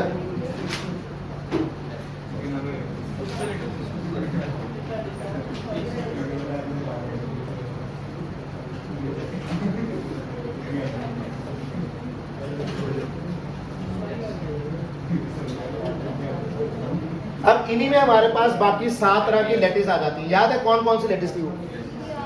हम लोगों ने याद किया, उनको कैसे याद किया था, CRT होम टी। और वो आप लोगों को ऐसा सारे याद करने हैं, बिना उनके याद किए आप लोग आगे मूव नहीं कर सकते। और उनके बारे में मैं सारी ट्रिक आप लोगों को ऑलरेडी बता चुका हूँ, ठीक है भाई। Shall I repeat the trick और you will know that very well, everybody knows that. तो आप लोगों को उनको रिपीट करना है, रिपीट किए बिना आप लोगों का गुजारा नहीं होना है, तो याद कर लीजिएगा बस उसको, ठीक है जी। नेक्स्ट मूव करते हैं अगर आप लोग, तो फिर हम लोग मूव कर जाते हैं यूनिट सेल की ओर, ठीक है। अब हम लोग बात करेंगे यहाँ पर किनकी, सिर्फ 3D वाले सिस्टम। अब हम लोग सिर्फ 3D वाले सिस्टम के बारे में मूव करेंगे आगे, कि यहाँ से हमारी 3D वाली लैटिसेस बननी शुरू हो जाती हैं। तो अगर आप लोगों को याद हो तो क्यूबिक में हम लोगों ने 3 तरह के यूनिट सेल बनाए, कौन कौन से? 7 क्रिस्टल लैटिस बनाए हम लोगों ने। हम लोगों ने बोला कि हमारे पास टोटल 7 तरह के क्रिस्टल सिस्टम बनते हैं। उसमें ब्रेविस लैटिस हम लोगों ने कितनी बनाई? 14 ब्रेविस है। और ये याद रखना, 7 क्रिस्टल सिस्टम है हमारे पास, 14 हमारे पास ब्रेविस लैटिसेस है। सबसे ज्यादा ब्रेविस लैटिस किस में बनती थी? ऑर्थोरोम्बिक में। कितनी बनती थी? 4 बनती थी। कौन कौन सी बनती थी? सिंपल क्यूबिक, FCC, BCC और EC, ठीक है। तो ये हम लोग को याद करना है। लेकिन जो हमारा कोर्स ऑफ स्टडी रहेगा, उन टोटल 7 क्रिस्टल लैटिस में से, उन टोटल क्रास 7 क्रिस्टल लैटिस में से सिर्फ हम लोग किसको पढ़ने वाले हैं? क्यूबिक को। और क्यूबिक में हमारे पास जो 3 तरह की ब्रेविस लैटिस बनती है वो कौन सी बनती है? SC, BC और FCC। हम लोगों का कोर्स ऑफ स्टडी वो है, हम लोगों को उन 3 के बारे में पढ़ना है, और वही हमारा कोर्स ऑफ स्टडी रहेगा फर्स्ट हाफ में। फर्स्ट हाफ में आप लोग उसके बारे में पढ़ोगे। सर हाँ भाई बोल। सर रोम्बिक लैटिस में जो एंगल है वो ना तो 90 डिग्री के ना 60 डिग्री के, ऐसा नहीं? फिर से बोली, क्या बोला भाई? रोम्बिक लैटिस जो 2D में किया हमने, उसमें एंगल ना तो 90 के इक्वल होना चाहिए ना 60 के। किसने कहा? रोम्बिक में हम लोगों ने क्या पढ़ा है कि वहां पर जो इंटीरियर एंगल है ना, इंटीरियर पॉइंट होता है हमारे पास एक लैटिस, लिख लो रोम्बिक, लिखो भैया सर लिख लो। रोम्बिक लैटिस जो होगी, रोम्बिक जो लैटिस है that is rectangular, rectangular with the interior point, rectangular with an interior point. Rhombic lattice जो होगी वो एक इंटीरियर पॉइंट से क्या होती है? रेक्टेंगुलर होती है। अंदरूनी पॉइंट से अगर हम लोग सारी जगह पर जाएंगे तो वो एक रेक्टेंगुलर फॉर्मेशन में आ जाती है। इंटीरियर पॉइंट से वो रेक्टेंगुलर होती है। और जो आप लोग हेक्सागोनल की बात करोगे वो भी लिख लो, एक बार लिख लाता हूँ फिर देख लेना मेरा। हेक्सागोनल में लिखो कि हेक्सागोनल जो होगा वो अंदर से लैटिस उसकी बनती है रोम्बिक, अंदर से वो रोम्बिक बनेगी with an angle of 60 degree, rhombic with an angle of 60 degree. हाँ मैं कर देता हूँ। L is not equal to 90 इसका क्या मतलब सारे 60 का क्या मतलब उसके भी इक्वल नहीं होगा ना। This is neither equal to 90 degree nor equal to 60 degree. यहां से ये रेक्टेंगुलर फॉर्म में आएगा, इस पॉइंट से रेक्टेंगुलर शेप बन जाती है इसकी। अंदर जब हम लोग इसको बनाते हैं ना तो ये इस पॉइंट से रेक्टेंगुलर बनता है। जो पैरेललोग्राम ये है ना हमारे पास, देखो ना इधर देखिए भाई सुजल, ये यहाँ पर अंदर में इसके 60 डिग्री का एंगल होता है। जब हम लोग हेक्सागन के अंदर जाते हैं, हेक्सागन के अंदर 60 डिग्री पॉइंट बनता है, एंगल बनता है 60 डिग्री का। अंदर एक बनेगा रोम्बिक बनेगा जिसमें पॉइंट होगा 60 डिग्री एंगल वाला। हेक्सागन के अंदर एक रोम्बिक शेप आएगी जिसका एंगल कितना होगा 60 डिग्री। लेकिन रोम्बिक में हमारे पास जो रोम्बिक शेप होती है हमारे पास, उसमें हमारे पास ना तो एंगल आएगा 90 डिग्री का, ना ही एंगल आएगा 60 डिग्री का। शेप क्या मतलब रोम्बिक की शेप ये बनी तो ये नहीं इसके अंदर हमारे पास इस तरह से रेक्टेंगल बन जाएगा यहाँ पर, ठीक है, इसके अंदर रेक्टेंगल बन जाएगा। ये ना तो 90 जैसे यहाँ पर अंदर एक रोम्बिक बन जाएगा, ना ही 90 वाला होगा ना ही 60 वाला बनेगा। रेक्टेंगुलर शेप एक्वायर करेगा जो कि एंगल 90 डिग्री और 60 डिग्री वाली नहीं होगी। रेक्टेंगुलर शेप लगेगी लेकिन वो 90 डिग्री और 60 डिग्री वाली नहीं होगी। ठीक हो गया। अब इसके बाद जब आप लोग आगे मूव करोगे तो हमारे पास जो पार्ट आने वाला है that is a very important part, कि हम लोग जब आगे मूव करेंगे तो हम लोग बात करना शुरू करते हैं यूनिट सेल से। इंपॉर्टेंट है, ध्यान देना। अभी यहां से हमारा चैप्टर आगे मूव करता है जिसमें 75% क्वेश्चन पूछे जाएंगे। फर्स्ट हाफ में से, भाई सुन लो, फर्स्ट हाफ में से और सेकंड हाफ में से आप लोगों को 25% क्वेश्चन पूछने की चांसेस हैं। इस चैप्टर में जब क्वेश्चन आता तो कैसे आएगा भाई, एक मिनट ध्यान देना। इस चैप्टर में से 5 अगर नंबर का पेपर आ रहा है तो आप लोगों को 3 नंबर का न्यूमेरिकल आना है, ये श्योर है। 3 marks numerical will be there, definitely must that will be there. 3 number का न्यूमेरिकल आएगा और 2 नंबर का थ्योरेटिकल क्वेश्चन आना है। 3 नंबर का न्यूमेरिकल यहां से शुरू होने वाले टॉपिक में से ही आना है, ये डेड श्योर है, याद रहेगा। 3 नंबर वाला न्यूमेरिकल जो यहां से आगे टॉपिक शुरू होगा उसी में से आना है। और जो 2 नंबर वाला टॉपिक है, दैट 2 नंबर वाला question that can be asked either जो इससे पहले पढ़ाया और जो इस टॉपिक के बाद में एंड में पढ़ाऊंगा उसमें से आएगा। ठीक हो गया। अभी थोड़ा सा बंद करो, ठीक है, बंद होगी, बंद होगी। नहीं नोटिफिकेशन नहीं है, देख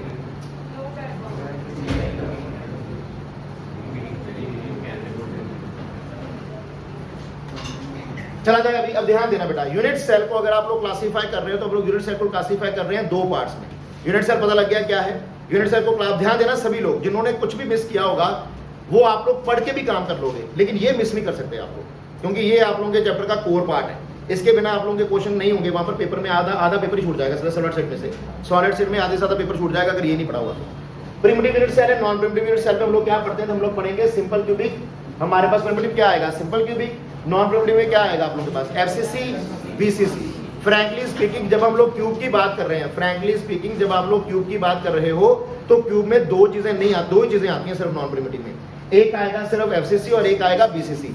ईसीसी उस कैटेगरी में नहीं आता, ईसीसी आता है ऑर्थोरोम्बिक में। ये पढ़ने के लिए पढ़ लेते हैं, क्यूबिक में नहीं आता ये, ठीक है। क्यूबिक कैटेगरी में ये नहीं आएगा। क्यूबिक कैटेगरी में हम लोगों को यही दुआने, क्योंकि कई बार हम लोगों को ईसीसी के ऊपर क्वेश्चन आ गया हुआ है तो हम लोग इसी को साथ में पढ़ लेते हैं इसको कि होता क्या है। सिंपल क्यूबिक क्या रहेगा, जिसके सिर्फ कॉर्नर्स के ऊपर एटम है, सिर्फ और सिर्फ कॉर्नर्स के ऊपर एटम है। और एफसीसी क्या रहेगा, अब देखो प्रिमिटिव हो चाहे नॉन प्रिमिटिव हो, कॉर्नर्स के ऊपर तो एटम आने ही आने हैं। प्रिमिटिव हो चाहे नॉन प्रिमिटिव हो, कॉर्नर्स के ऊपर तो एटम आने ही आने हैं। ठीक हो गया। सिंपल क्यूब में सिर्फ कॉर्नर पे आएंगे, नॉन प्रिमिटिव में कॉर्नर्स के साथ साथ कहीं ना कहीं कोई ना कोई और एटम भी जरूर आएगा। जैसे एफसीसी में कहाँ आएगा, सारे कॉर्नर्स पे और हर फेस के सेंटर पे। हर फेस के सेंटर का मतलब क्या, कितने फेस होते हैं हमारे पास, एक क्यूब के मेरे पास 6 फेस है। जैसे ये कमरा है आप लोगों के पास, इसके 6 फेस कौन कौन से हैं, ये वाला साइड नजर आ रही है सामने दीवार, ये पीछे वाली दीवार, कितने हो गए 2, ये वाली दीवार 3, ये वाली दीवार 4, सीलिंग 5, फ्लोर 6। तो इस पूरे क्यूब के 6 फेस है हमारे पास। तो अगर हर कॉर्नर और हर फेस के सेंटर पे एक एक एटम आ जाए, यहाँ और इसकी ऑपोजिट यहाँ, यहाँ और इसकी ऑपोजिट यहाँ, आगे वाले पे यहाँ और पीछे वाले के वहाँ, ठीक है। ये आगे वाला बॉक्स और पीछे वाला बॉक्स, इसको क्या बोला जाएगा, एफसीसी। देन आ जाता है बीसीसी। बीसीसी में क्या आएगा, हर कॉर्नर के ऊपर एक एक एटम और बॉडी के सेंटर में एक एटम आ जाएगा। बॉडी सेंटर में याद रखिएगा, बॉडी सेंटर में। आगे जाके इसमें एक जगह पर कंफ्यूजन आती है जो दूर करेंगे हम लोग, और याद रखना ही ये बॉडी के सेंटर में आएगा। अब यहाँ पर ये सारे कॉर्नर एटम्स, सारे कॉर्नर एटम्स आपस में एक दूसरे को क्या कर रहे हैं, टच कर रहे हैं, ठीक है। ये सारे कॉर्नर एटम एक दूसरे को क्या कर रहे हैं, टच कर रहे हैं। क्या सिंपल क्यूबिक में टच कर रहे हैं ये, लेकिन जब आप लोगों ने बॉडी सेंटर बनाया तो ये आप लोग एक दूसरे को टच नहीं करेंगे। हाँ, इसको टच करेंगे सारे, बॉडी सेंटर वाले को सारे टच करेंगे, उसको टच नहीं करेंगे। क्लियर हो गया, श्योर। चला जाए आगे, नोट करो बेटा, अगर किसी ने नोट नहीं किया तो नोट कर लो। पीछे से नीचे ना देख, हमारे ऑफिस की फीस पड़ी है, अगर मॉडल में फीस पड़ी है तो ऑफिस खोल के, ठीक है, तो मैंने सामने हमारे जो ऑफिस खोले थे सामने के ऊपर मॉडल पड़े हैं, जितने क्लास से क्लास किराए नहीं, 2 बार आ जाएंगे किराए ना ऊपर चले सारे, ठीक है, पहले देखनी चाहिए। ये क्लियर हुआ भाई? अब इसमें हमारा नेक्स्ट टॉपिक, सभी लोग पढ़ चुके हैं, जल्दी जल्दी रिकैप लेना है। जिन लोगों ने वीडियो लेक्चर नहीं देखा उनको तो जहर खा लेना चाहिए भाई, जिन्होंने देख लिया है उनको ये पता हो जाना चाहिए, लग जाना चाहिए, सारा पता हम लोग कर चुके हैं, इसको थोड़ा फास्ट फॉरवर्ड करेंगे हम लोग इसलिए, ठीक है भाई। कोई बच्चा ऐसा जिसने अभी तक वीडियो लेक्चर नहीं देखा, जो मैंने 2 सेंड किए थे, जो 2 वीडियो लेक्चर सेंड किए गए थे अभी तक नहीं देखे, ईमानदारी से हाथ ना करो। मोहन रायचंद बेटा आपने देखे, आपने देखा, कसम खाओ? यस सर, चलिए फिर ये पता लग जाएगा। मोहन रायचंद आए देख ली यार, बाप लगेगा तो फिर व्हाट्सएप करिए कि सर भेज दो, ठीक है भाई। तो यहाँ पर नेक्स्ट टॉपिक आएगा हमारे पास, that is number of atom in the unit cell. अगर आप लोग number of atom in the unit cell के बारे में बात करते हैं, that is denoted by the letter Z। तो कितने आएंगे याद रखना है, सिंपल आप लोगों को। सिंपल क्यूबिक में 1 आया, FCC में 4 आया, BCC में 2 आया। कैसे आया हम लोगों को यहाँ पर याद रखना है कॉन्ट्रीब्यूशन के बारे में। क्या याद करना है आप लोगों को? कॉन्ट्रीब्यूशन के बारे में। और कॉन्ट्रीब्यूशन किसका देखना है आप लोगों को कि कोई एटम अगर कॉर्नर पे पड़ा हुआ है, ध्यान देना, कोई एटम अगर कॉर्नर पे पड़ा हुआ है तो उसका कंट्रीब्यूशन क्या होगा? 1/8। कोई एटम अगर फेस के सेंटर पे पड़ा हुआ है तो उसका कंट्रीब्यूशन क्या होगा? अगर कोई एटम कॉर्नर पे है तो उसका कंट्रीब्यूशन क्या होगा? 1/2। और ये 1/2 होना चाहिए आप लोगों के पास, ठीक हुआ। अगर कॉर्नर पे है तो कंट्रीब्यूशन कितना? 1/8। अगर फेस के सेंटर में तो कंट्रीब्यूशन कितना? 1/2। और अगर बॉडी के सेंटर में है तो कंट्रीब्यूशन कितना? 1। सिर्फ 1 कंट्रीब्यूशन आएगा जब कोई एटम बॉडी के सेंटर में बैठता है जाकर, ठीक हो गया। अगर फेस सेंटर पे चलेगा तो आधा अंदर आधा बाहर, कंट्रीब्यूशन कितना होगा? हाफ होगा। और अगर कॉर्नर पे चला गया तो कंट्रीब्यूशन 1/8। और अगर एजिस पे बैठा है आकर, 12 एजिस है हमारे पास, टोटल एजिस कितनी है हमारे पास? 12 एजिस। एजिस कितनी है हमारे पास? 12 एजिस है। कॉर्नर कितने हैं हमारे पास? 8। फेसेस कितने हैं हमारे पास? 6। फेस डायगोनल कितनी है हमारे पास? 6। बॉडी डायगोनल कितनी है हमारे पास? 4। ठीक हो गया। तो ये सारा आप लोगों को क्या होना चाहिए? याद होना चाहिए। अगर ये याद नहीं है तो मुश्किल होगी। इनको पहले याद करना है सारों को, कंट्रीब्यूशन याद करने हैं कि कितना कंट्रीब्यूशन होता है हमारे पास। अगर कंट्रीब्यूशन याद है तो फिर ये वाला टॉपिक निकाल पाओगे, Z की वैल्यू आसानी से निकाल पाओगे कि क्या है।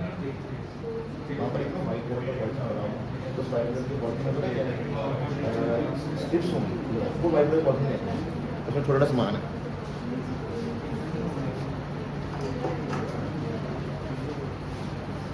ठीक हो गया भाई। अब इसमें आप लोग बड़ी आसानी से निकाल चुके, सभी ऑलरेडी इस पार्ट टॉपिक को कर चुके हो कि नंबर ऑफ एटम कैसे निकालेंगे।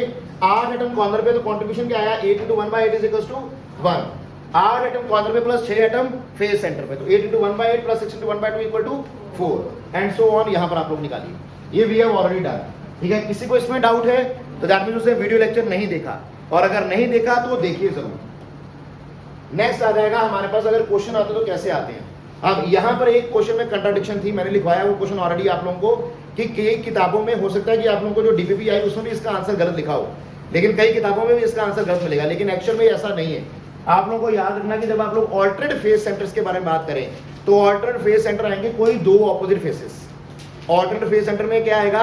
कोई 2 ऑपोजिट फेसेस आएंगे। एडजेसेंट फेसेस के ऊपर एटम नहीं आएगा, एडजेसेंट फेसेस के ऊपर एटम नहीं आएगा, ये याद रख लीजिएगा वहां पर। ये एडजेसेंट फेसेस के ऊपर एटम नहीं आना, ये आप लोगों को याद कर लेना है। ठीक है भाई और बहनों, याद कर लोगे क्या?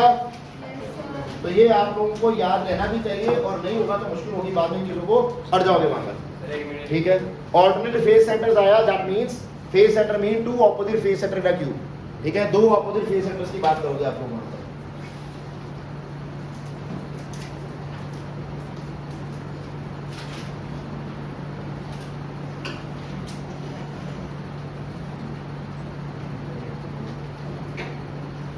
इसमें कॉपी नहीं किया वो कॉपी कर लो।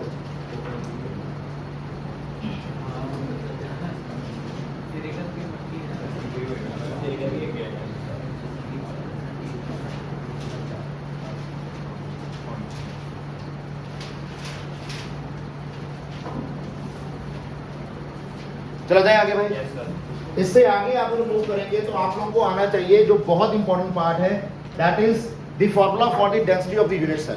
अगर किसी को ये फॉर्मूला नहीं आता तो समझ लो उसका आधा चैप्टर तो छूटा पड़ा अभी, उसका आधा चैप्टर नहीं हुआ, ठीक है, क्योंकि क्वेश्चन इसी के ऊपर आना है, ठीक है, पेपर में क्वेश्चन इसके ऊपर मिलेगा ही मिलेगा।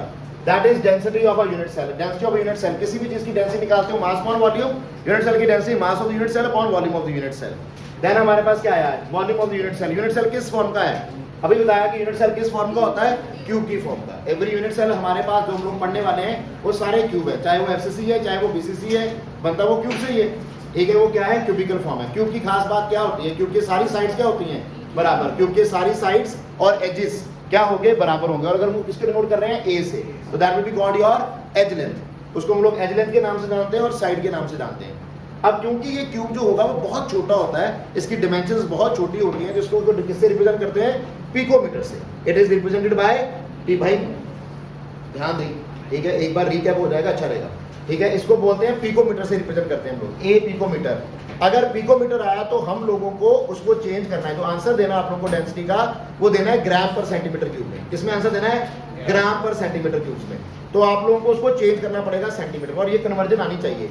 ए पिकोमीटर, पिको का मतलब होता है 10 to power -12, तो ए पिकोमीटर किसके बराबर होगा, a into 10 to power -12 into 10 to power 2 centimetre. 1 metre में कितने सेंटीमीटर, 100 सेंटीमीटर, तो ये इसके बराबर आएगा। तो यहां से आप लोग कन्वर्ट कर सकते हो कि ए पिकोमीटर किसके बराबर आया, a into 10 to power -10 centimetre. Similarly अगर नैनोमीटर आ गया तो नैनो किसके बराबर है, 10 to power -9 के। अगर एंगस्ट्रॉम आ गया तो किसके बराबर है, 10 to power -10 के। तो वो कन्वर्ट करना आना चाहिए। और जब आप लोग यहाँ पर वॉल्यूम लोगे, तो जब आप लोग क्यूब करोगे यहाँ पर, तो क्यूब किसका करना है आप लोगों को, सारी टर्म का।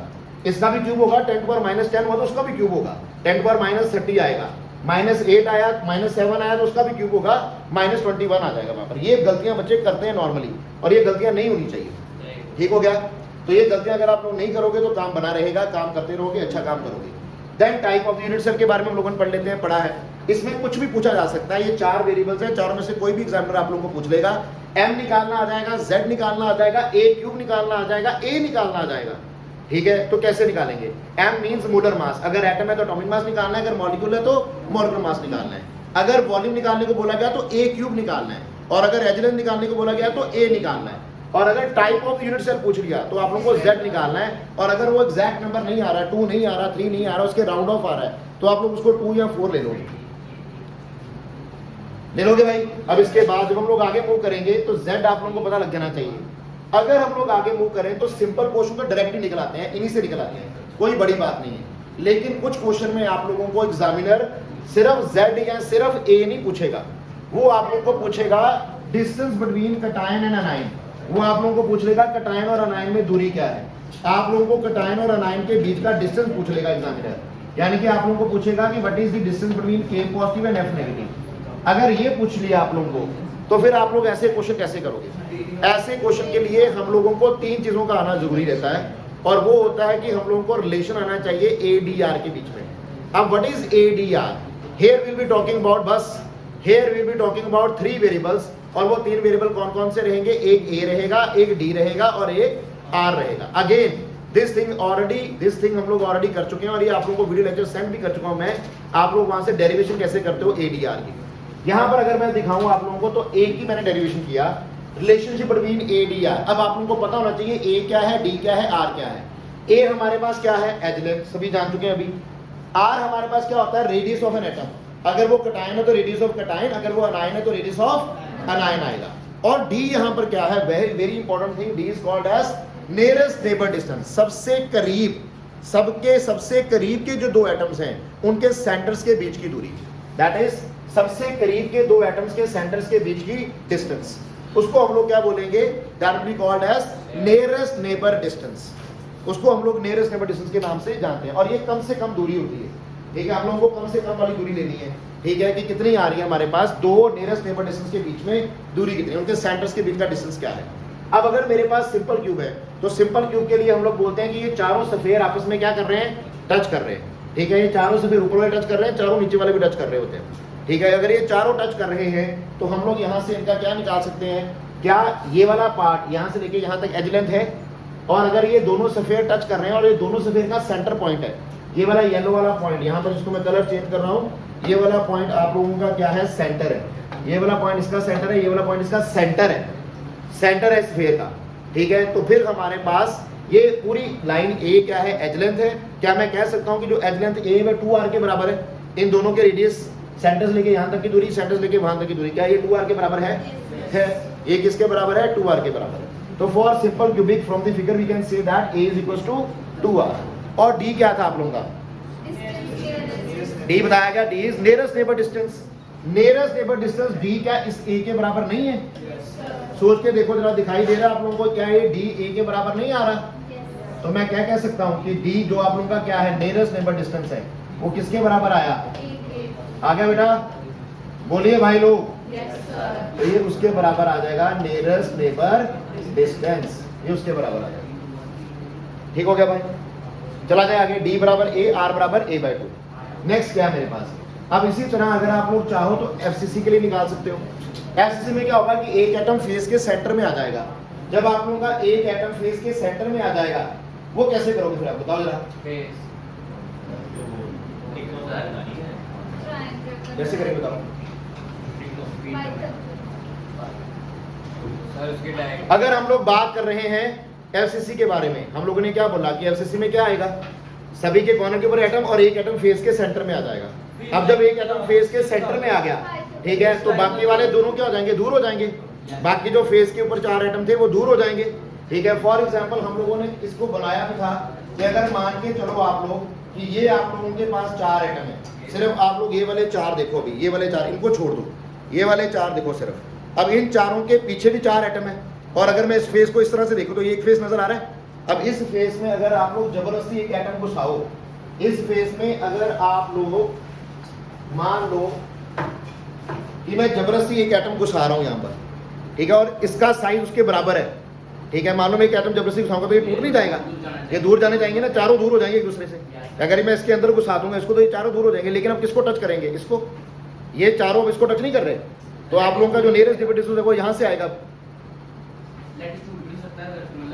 अगर इसके बड़ा साइज का ले लो, बहुत बड़ा साइज का ले लो तो लैटिस टूट जाएगा। ठीक हो गया। तो यहाँ से अब आपको कैसे करना है, अब आप लोगों का नियरेस्ट नेबर डिस्टेंस होगा यहाँ से लेके ये वाली दूरी या ये वाली दूरी। दैट मीन्स कि क्या मैं कह सकता हूँ, अगर मैं इनको नाम दे दूं ABC, तो क्या ये AC का हाफ होगा? क्या ये AC का हाफ होगा? होगा भाई। अब AC कैसे निकलेगा? क्या ये राइट एंगल ट्राइंगल है? तो मैंने लगाया in right angle triangle ABC, मैंने पाइथागोरस लगाया, तो क्या आया मेरे पास, AC square is equal to AB square plus BC square. यहाँ से हमारे पास आ जाएगी, इसको बोलते हैं length of the face diagonal. और ये इंपॉर्टेंट बात आप लोगों को याद रखनी, क्या आएगा मेरे पास यहाँ से, क्या आएगा बोलिए जरा। मेरे पास यहाँ पर AC है, और AC क्या है मेरे पास, length of the face diagonal. इसकी लेंथ है बेटा फेस डायगोनल, और वो किसके बराबर आएगी, √2a के बराबर आ जाएगी। तो यहाँ पर जब आप लोगों ने उसे सॉल्व किया तो AC आप लोगों के इसके बराबर आई, √2a के बराबर आ गई। अब मेरा जो नियरेस्ट नेबर डिस्टेंस D है वो इसका हाफ है, नियरेस्ट नेबर डिस्टेंस का हाफ है, तो वो क्या आ जाएगा मेरे पास, that will be equal to AC/2। वो आया √2a/2 आ जाएगा। रेशनलाइज करोगे तो क्या आ जाएगा, a/√2 आ जाएगा। D मेरे के बराबर आया a/√2। अब इसी को फिगर में ध्यान देना जरा, अगर आप फिगर में गौर करो तो मेरे पास पूरी AC में ध्यान देना बेटा, पूरी AC में मेरे पास 3 सफेयर नजर आ रहे हैं। कितने सफेयर, 3 सफेयर। पहला सफेयर येलो वाला, दूसरा सफेयर रेड वाला, फिर येलो वाला। और मैं मान के चल रहा हूं कि ये जो लाइन पास कर रही है तीनों के सेंटर में से पास कर रही है। ये वाले पॉइंट जो आप लोगों के पास पॉइंट लगे हैं, तीनों पॉइंट क्या है, सेंटर्स है। तो क्या मैं यहां से कह सकता हूं कि जो AC है वो R प्लस R के बराबर है। तो AC किसके बराबर आ गया, 4R के। तो यहां से AC किसके बराबर आया, यहां से मेरे पास AC बराबर आया √2a के, वहां से AC बराबर आया 4R के। तो क्या मैं दोनों को इक्वेट कर लूं, left hand side equal right hand side also equal. तो मेरे पास 4R किसके बराबर आ जाएगा, √2a के, और R किसके बराबर आ जाएगा, a/2√2। यानी कि पूरा सॉल्व करके मेरे पास D आया a/√2 और R आया a/2√2, यानी कि इसका हाफ आया ये। इससे पहले जब आप लोगों ने सिंपल क्यूबिक के लिए किया था तो D किसके बराबर आया था, a के, और R किसके बराबर आया था, a/2 के। अब इसी तरह अगर आप लोग ये किसके लिए करोगे, यस, अगर आप लोग किसके लिए करो, BCC के लिए, तो BCC के लिए आप लोगों के पास D किसके बराबर आएगा, अगर आप लोग सॉल्व करोगे that will be equal to √3/2a, और R किसके बराबर आ जाएगा, √3/4a। तो आप लोगों को इनको याद कर लेना, ये सारा टेबल आप लोगों को याद होना चाहिए, ठीक है। डेरिवेशंस नहीं पूछी जाती, लेकिन आप लोग करो, फिर भी डेरिवेशन को करो। मैंने सारी ये डेरिवेशन कराई हैं, एक बार इनको करो हाथ से, लेकिन पूछी नहीं जाएंगी, मोस्ट ऑफ द केसेस में पूछी नहीं जाती। आप लोगों को ये वैल्यूज नहीं भूलनी चाहिए, बस ये चार्ट आप लोगों को याद हो जाना चाहिए। तो यहाँ पर हम लोगों ने ये वैल्यू निकाल ली, किसके लिए? बीसीसी के लिए। क्लियर हो गया? अब ये तो हम लोगों को पता लग गया। अब अगर हम लोगों ने ये सीख भी लिया तो हम लोगों को कैसे पता लगेगा कि एटम्स आपस में अरेंज कैसे कर रहे हैं? ये तो पता लग गया कि रेडियस उनका कितना है और कौन सा वो हमारे पास आ रहा है। ठीक हो गया? तो ये हम लोगों ने चार समझ आ जाती है हमारे पास, किसका हम लोग ए और डी और आर का रिलेशन कैसे निकाल सकते हैं। अगर हमारे पास एज लेंथ पूछ ली जाए, अगर हमें रेडियस पूछ लिया जाए, रेडियस ऑफ एटम निकालना आ जाए, एज लेंथ तो हम लोग निकाल लेंगे फॉर्मूले से, रेडियस निकालना आ जाए तो हम लोग रेडियस निकाल सकते हैं। क्लियर? लेकिन जब हम लोग आयनिक कंपाउंड बनाते हैं, जब कोई कंपाउंड बना रहे हैं, तो बेटा क्या जितनी अवेलेबल स्पेस है, क्या हम सारी की सारी स्पेस ऑक्यूपाई कर लेते हैं? नहीं कर पाते। हम लोग कहते हैं कि जो डेंसिटी है, अभी आप लोगों ने डेंसिटी को निकाला ना बेटा, तो हम लोग कहते हैं कि जो density of the unit cell है ना आप लोगों के पास, जो density of the unit cell रहेगी वो will be directly proportional, density of the unit cell will be directly proportional to the percentage of the occupied space. Percentage occupied space, जितनी आप लोग स्पेस को ऑक्यूपाई कर रहे हो वहीं से आप लोगों की क्या आएगी? डेंसिटी आएगी। डायरेक्टली प्रोपोर्शन आएगी परसेंटेज ऑक्यूपाइड स्पेस और ऑक्यूपाइड वॉल्यूम। ठीक है, जितना आप लोगों ने ऑक्यूपाई कर लिया वो वहां से आप लोगों के पास क्या आएगी? डेंसिटी आएगी। क्लियर? वहां से आप लोगों की डेंसिटी निकलेगी। अब कितनी स्पेस ऑक्यूपाई की है हम लोगों ने या कितनी स्पेस खाली है हमारे पास, वो कहां से निकलेगी? वो निकलेगा हमारे पास एक सिंपल सा तरीका, उसको बोलते हैं पैकिंग फ्रैक्शन। क्या बोलते हैं उसको? Packing fraction. उसको क्या बोलते हैं? पैकिंग फ्रैक्शन बोलते हैं, जहां फिर हम लोग उसको डिनोट करेंगे परसेंटेज पैकिंग एफिशिएंसी के साथ। पैकिंग फ्रैक्शन और परसेंटेज पैकिंग एफिशिएंसी के तौर पर। ठीक है, ये आ जाएगा हमारे पास। अब इसको कैसे करना है आप लोगों को, ये बहुत इजी है और आप लोगों को ये डायरेक्ट रिलेशंस भी याद होने चाहिए। अगर ये डायरेक्ट रिलेशन हम लोगों को याद नहीं है तो मुश्किल हो जाएगी हमारे पास। ठीक है, पैकिंग एफिशिएंसी आनी चाहिए, पैकिंग फ्रैक्शन आना चाहिए। अब जो स्पेस आप लोगों ने ऑक्यूपाई कर ली वो तो हमारे पास क्या बता देंगी? डेंसिटी। ठीक है, और जो स्पेस ऑक्यूपाइड नहीं है वो क्या होगी? रेज और हैंड्स। जो स्पेस ऑक्यूपाइड नहीं है उसको क्या बोलते हैं? जो स्पेस ऑक्यूपाइड नहीं है मोहन रायचंद, जो आप लोगों ने स्पेस ऑक्यूपाई कर ली वो तो हो गया। जो खाली स्पेस है उसको क्या बोलते हैं? आज के आज वीडियो लेक्चर देख रहे हैं दोनों, याद रहे, और मुझे रिपोर्ट करना है कि हाँ जी सर मैंने देख लिया। हाँ जी, बाकी कौन बताएगा? That will be called as void और एम्प्टी स्पेस। उसको क्या बोला जाएगा? वॉइड बोला जाएगा और एम्प्टी स्पेस बोला जाएगा। ठीक है भाई, तो जितनी आप लोगों के पास पैकिंग एफिशिएंसी आ गई वो तो आप लोगों की पैकिंग फ्रैक्शन हो गया। उसको 100 में से माइनस करोगे तो क्या आ जाएगी? वॉइड आ जाएगी। तो यहां से हम लोगों को दो चीजों के बारे में पढ़ना है, एक हम लोगों को पढ़ना है पैकिंग एफिशिएंसी के बारे में और एक आप लोगों को पढ़ना है वॉइड्स के बारे में। तो वो जरा समझते हैं कि वो क्या है हमारे पास, वॉइड्स क्या है आप लोगों के पास और पैकिंग एफिशिएंसी क्या है। मैं एक जनरल फॉर्मूला बता दूंगा जिससे आप लोग सारे कर पाओगे, और वो आप लोगों ने अभी कर भी लिया कई बच्चों ने। हाँ जी, कौन करा रहा है मेरे साथ? पैकिंग फ्रैक्शन अगर आप लोगों को निकालना है या परसेंटेज पैकिंग एफिशिएंसी निकालनी तो कैसे निकालोगे?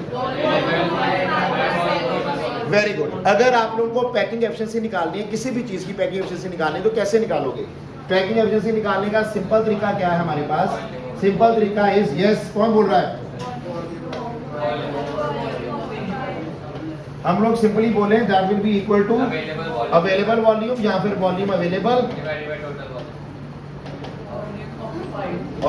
Volume occupied.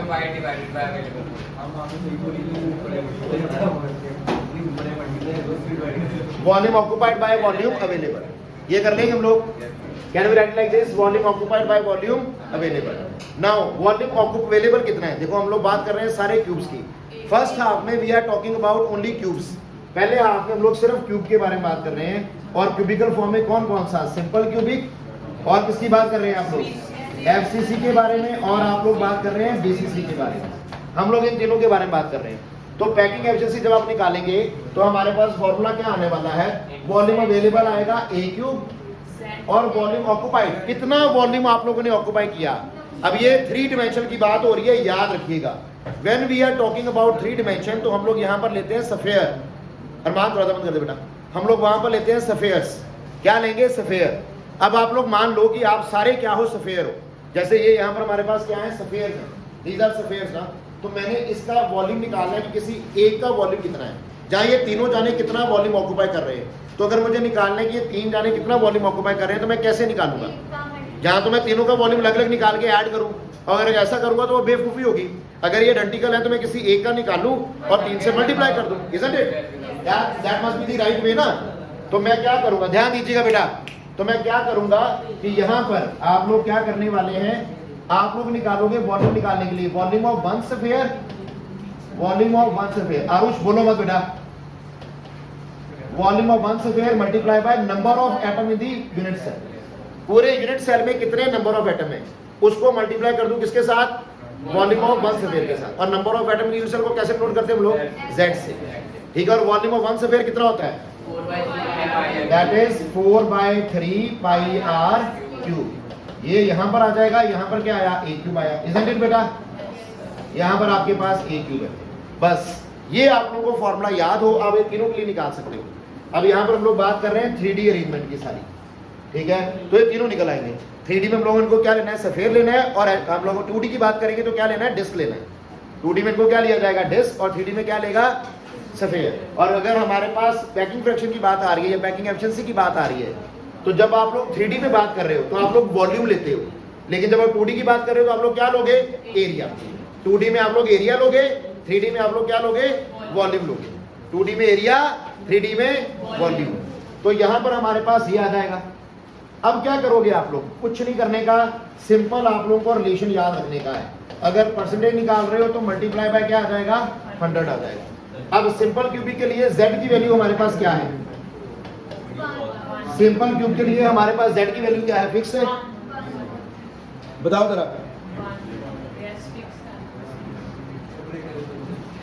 सिंपल क्यूबिक के लिए z की वैल्यू हमारे पास क्या है, 1, एफसीसी के लिए 4, बीसीसी के लिए 2, तो वो आप लोग यहाँ पर पुट कर दोगे, आ जाएगा। अभी रिलेशन किए ए और डी और ए और आर के, और डी के साथ भी आप लोगों ने डी और आर के साथ। सिंपल क्यूबिक के लिए डी और ए का क्या रिश्ता था, रेजर हैंड्स। सिंपल क्यूबिक के लिए डी और ए का रिश्ता, Arpita, D is equal to, याद हो गया ना अच्छे से। और आर का रिलेशन ए बाय, एफसीसी के लिए ए बाय रूट 2, यहाँ पर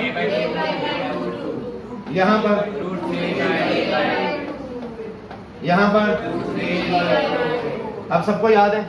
और यही एक सिचुएशन आ जानी चाहिए कि आप लोगों को नींद में पूछा जाए तो आप लोगों को ये रिलेशन आते हो, और अगर ये रिलेशन आते होंगे तो 90% क्वेश्चन बना लोगे आप, ठीक है। बोर्ड का तो बना ही लोगे ना सारे, और कंपटीशन में यूज तो इनका ही होना ना, फिर वो क्वेश्चन का लेवल बदलेगा, यूज ही नहीं गए होना सारा, तो इनको पर अच्छी पकड़ हो जानी चाहिए सभी की। अब ये वाला वैल्यू पुट कर दे जाओ, दो वेरिएबल नहीं हो सकते इक्वेशन में, आर को आर रहने दो, पाई को 22.7 लिखो या 3.14 लिख लो। अगर सिंपल क्यूबिक का निकालना है तो z की जगह पर क्या आ जाएगा, 1 आ जाएगा, a की जगह पर क्या आ जाएगा, मर जाओ, a की जगह पर क्या आ जाएगा, 2r, a की जगह पर क्या आ जाएगा, 2r, यहाँ से a is equal to 2r आ जाएगा ना, यहाँ से a is equal to 2√2r आ जाएगा। आपको a की वैल्यू लिखनी है r की फॉर्म में, लिख लोगे भाई। तो बस जब आप ये पुट करोगे सारा कुछ तो हमारे पास क्या आएगा, बताना जरा। यहाँ से पैकिंग एफिशिएंसी निकल आएगी, एससी के लिए कितनी निकलेगी, 52.4%। और ये याद हो जाना चाहिए, एफसीसी के लिए 74%, ठीक है, और बीसीसी के लिए, तो ये सभी को याद होना चाहिए। अब यहाँ से आप लोगों की क्या आ गई, पैकिंग एफिशिएंसी आ गई आप लोगों के पास। एग्जामिनर पूछ लेता है एम्प्टी स्पेस, तो एम्प्टी स्पेस कैसे निकालोगे, 100 में से माइनस कर दो, सिंपल एज दैट। 100 में से माइनस करोगे तो एम्प्टी स्पेस निकल आएगी आप लोगों के पास, इजंट इट। अब यहां से आगे जब आप लोग मूव किए तो हम लोग मूव करते हैं वॉइड्स के ऊपर, ठीक है। पैकिंग एफिशिएंसी पता लग गया, इतनी पैकिंग, इसमें देखो 52.4% पैकिंग एफिशिएंसी है, यानी कि बाकी की जो स्पेस है दैट इज अबाउट कितना, 47.6% स्पेस तो खाली पड़ी है। अब उस खाली स्पेस को हम लोगों ने क्या बोला, वॉइड बोला। अब वो वॉइड किस शेप की है या कौन सी है, और वो वॉइड बनती कैसे है, वो हमारा कोर्स ऑफ स्टडी है।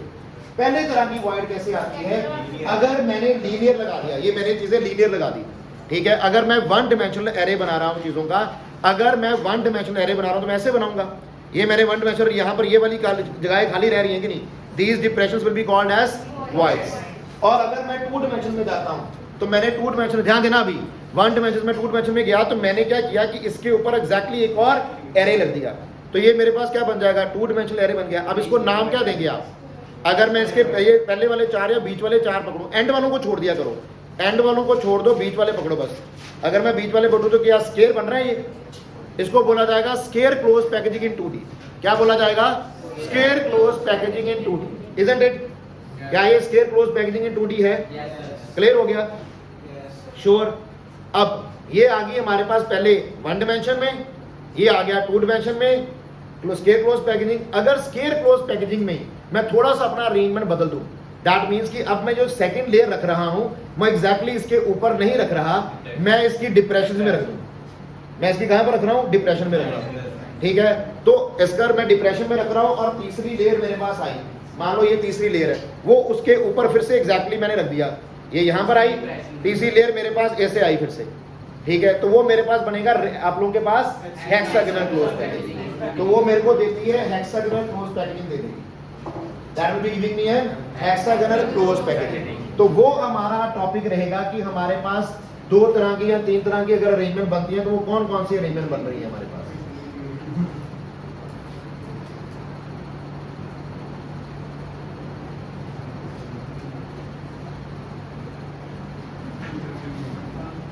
दिस इज योर पैकिंग बेटा, ये रही आप लोगों की पैकिंग 2D में।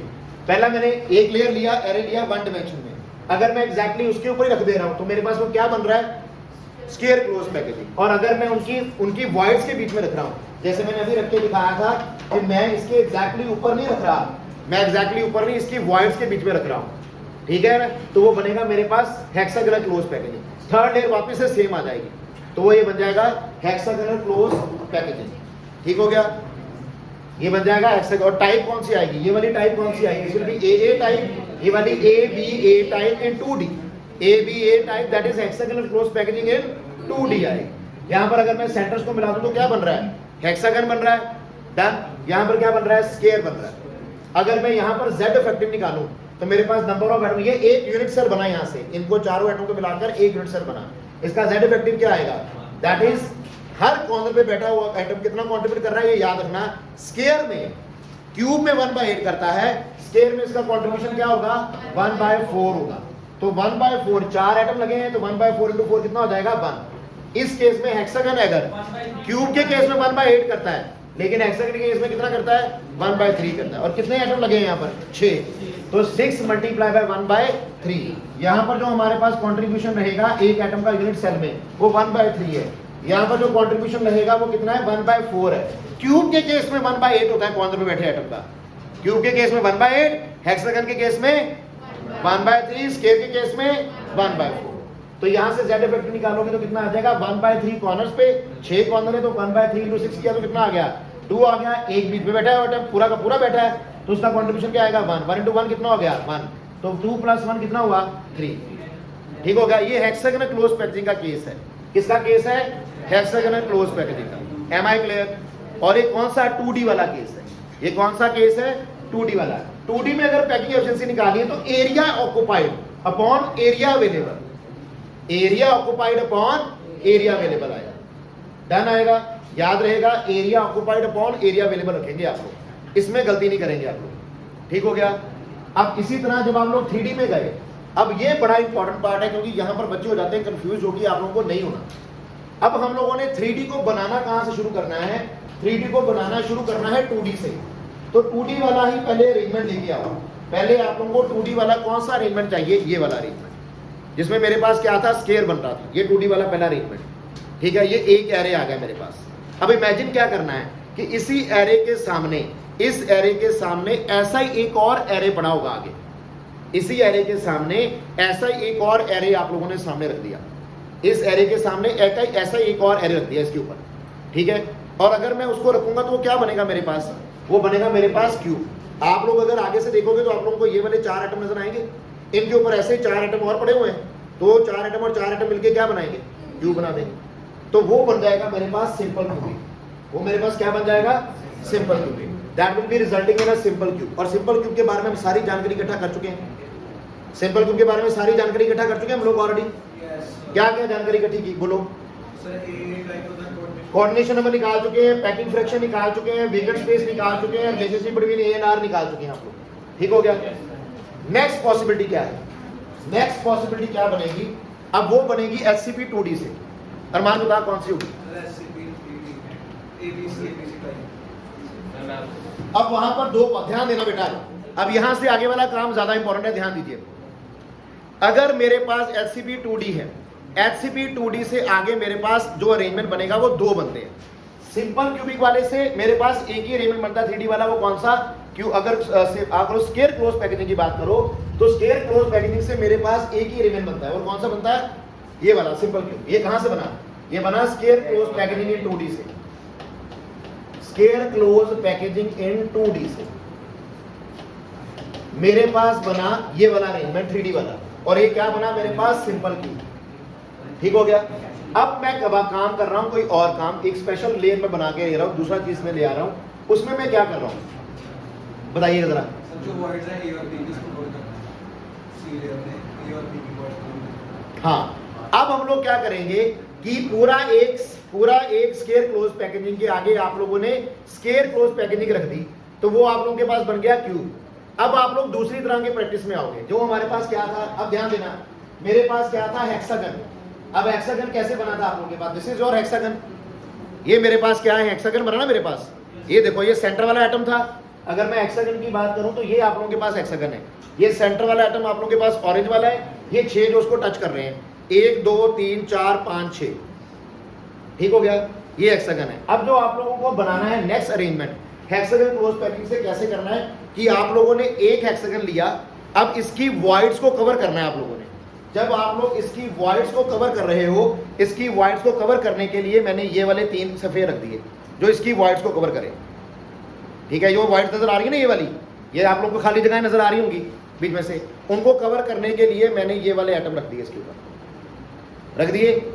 जब इनको मैं रखूंगा, वॉइड्स कवर करूंगा, तो अगर आप लोग ध्यान से देखोगे तो अभी भी आप लोगों को वॉइड नजर आ रही है। मैं आप लोगों को नजर आ रहा हूं ना, वो एक और तरह की वॉइड पैदा होगी। ये मैंने रखा, देखो this is layer B, this is मेरी लेयर बी है। ये भी HCP है, लेकिन HCP के मैंने 3 पकड़े सिर्फ एटम। ये भी HCP था, ये भी उसके जैसा ही था पूरा, लेकिन मैंने क्या किया, इस एक स्टैकिंग के ऊपर इस दूसरी स्टैकिंग को इस तरह से रखा कि वो इसकी वॉइड्स को कवर कर दे। दैट मीन्स कि लेयर बी जो है वो लेयर ए की वॉइड्स को कवर कर रही है।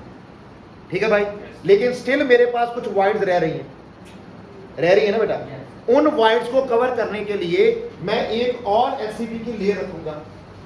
उन वॉइड्स को कवर करने के लिए मैं एक और लेयर रख रहा हूं। ठीक है, और वो लेयर एग्जैक्टली उसके जैसी आ रही है। वो लेयर एग्जैक्टली उसके जैसी आ रही है कि नहीं आ रही? मैंने ये क्या है ना, मैंने इसके ऊपर ये रखा, क्या ये लेयर एग्जैक्टली उसके जैसी आ रही है? तो ये क्या बना? A बना। नाउ दिस A, ध्यान दीजिए बड़ा जरा, this A, this B and this A is actually your hexagon close packaging. क्या ये हेक्सागन बन रहा है? क्या ये पूरा हेक्सागन बना? ऊपर वाला लेयर आ गया, नीचे वाला लेयर आ गया, बीच वाला लेयर आ गया, ये क्या बना आपके पास? हेक्सागन क्लोज पैकेजिंग बन गया कि नहीं? Yes sir. Isn't it? Now this is your complete hexagonal close packaging.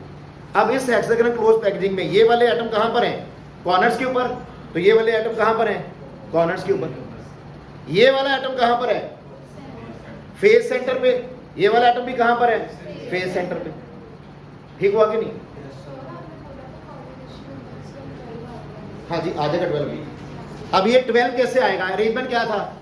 A arrangement था मेरे पास। इसको कितने जाने टच कर रहे हैं बताइए जरा? 6 ये टच कर रहे हैं, 3 ये टच कर रहे हैं। अब जब ये अरेंजमेंट को रिपीट होना है तो कैसे रिपीट होना है? मैं पूरा लेयर ले आऊं बस। ये कितना 6 हो गया, ये कितना 3 हो गया। अब इसके बाद वापस इसलिए नहीं आना। अब कितने जाने टच कर रहे हैं इसको? 3 और हो गए, कितना हो गया? 12 हो गया। ठीक हो गया भाई। तो ये आया मेरे पास 3D का अरेंजमेंट इसका। ठीक है, A एक टाइप ये है। तीसरी टाइप क्या आती है कि मैं क्या करूं कि जो मैं थर्ड लेयर रख रहा हूं ना, वो नई लेयर आ रही है, वो A वाली लेयर नहीं है। तो वो क्या बन जाएगा? ABCA। वो क्या बन जाएगा? ABCA। उसमें हम लोग जब देखते हैं तो कैसा अरेंजमेंट बनता है, उसमें हमारे पास जो अरेंजमेंट बनेगा वो बड़ा कंफ्यूजिंग तो रहेगा, इस तरह से बनाएगा तो, लेकिन है बड़ा इजी का। वो मैं आप लोगों को हो सकेगा तो कल वाली क्लास में दिखाऊंगा, उसका मॉडल के लिए टाइम नहीं बचा बनाने का। उसमें क्या रहता था, आप लोगों को बताया गया था, ध्यान देना सभी। उसमें क्या बताया था कि उसमें भी मेरे पास 3 लेयर सारी कौन सी आनी है? HCP आनी है। याद है जब आप लोगों ने HCP में पहला बनाया A B किया आप लोगों ने, A वाला लेयर भी हेक्सागोनल था, B वाला भी हेक्सागोनल था, वापिस वाला जो आया वो भी क्या है? हेक्सागोनल ही था। ठीक है, ऐसा ही था ना।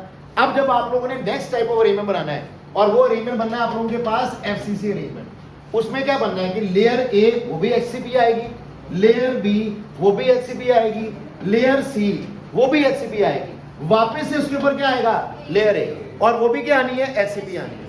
जैसे यहां पर आप लोगों ने क्या किया था कि पहली लेयर के कितने एटम लिए, 7, दूसरी लेयर के कितने एटम लिए, 3, तीसरी लेयर के फिर से कितने एटम लिए, 7, टोटल एटम कितने आए, 17 एटम किसमें आते हैं, हेक्सागोनल क्लोज पैकेजिंग में।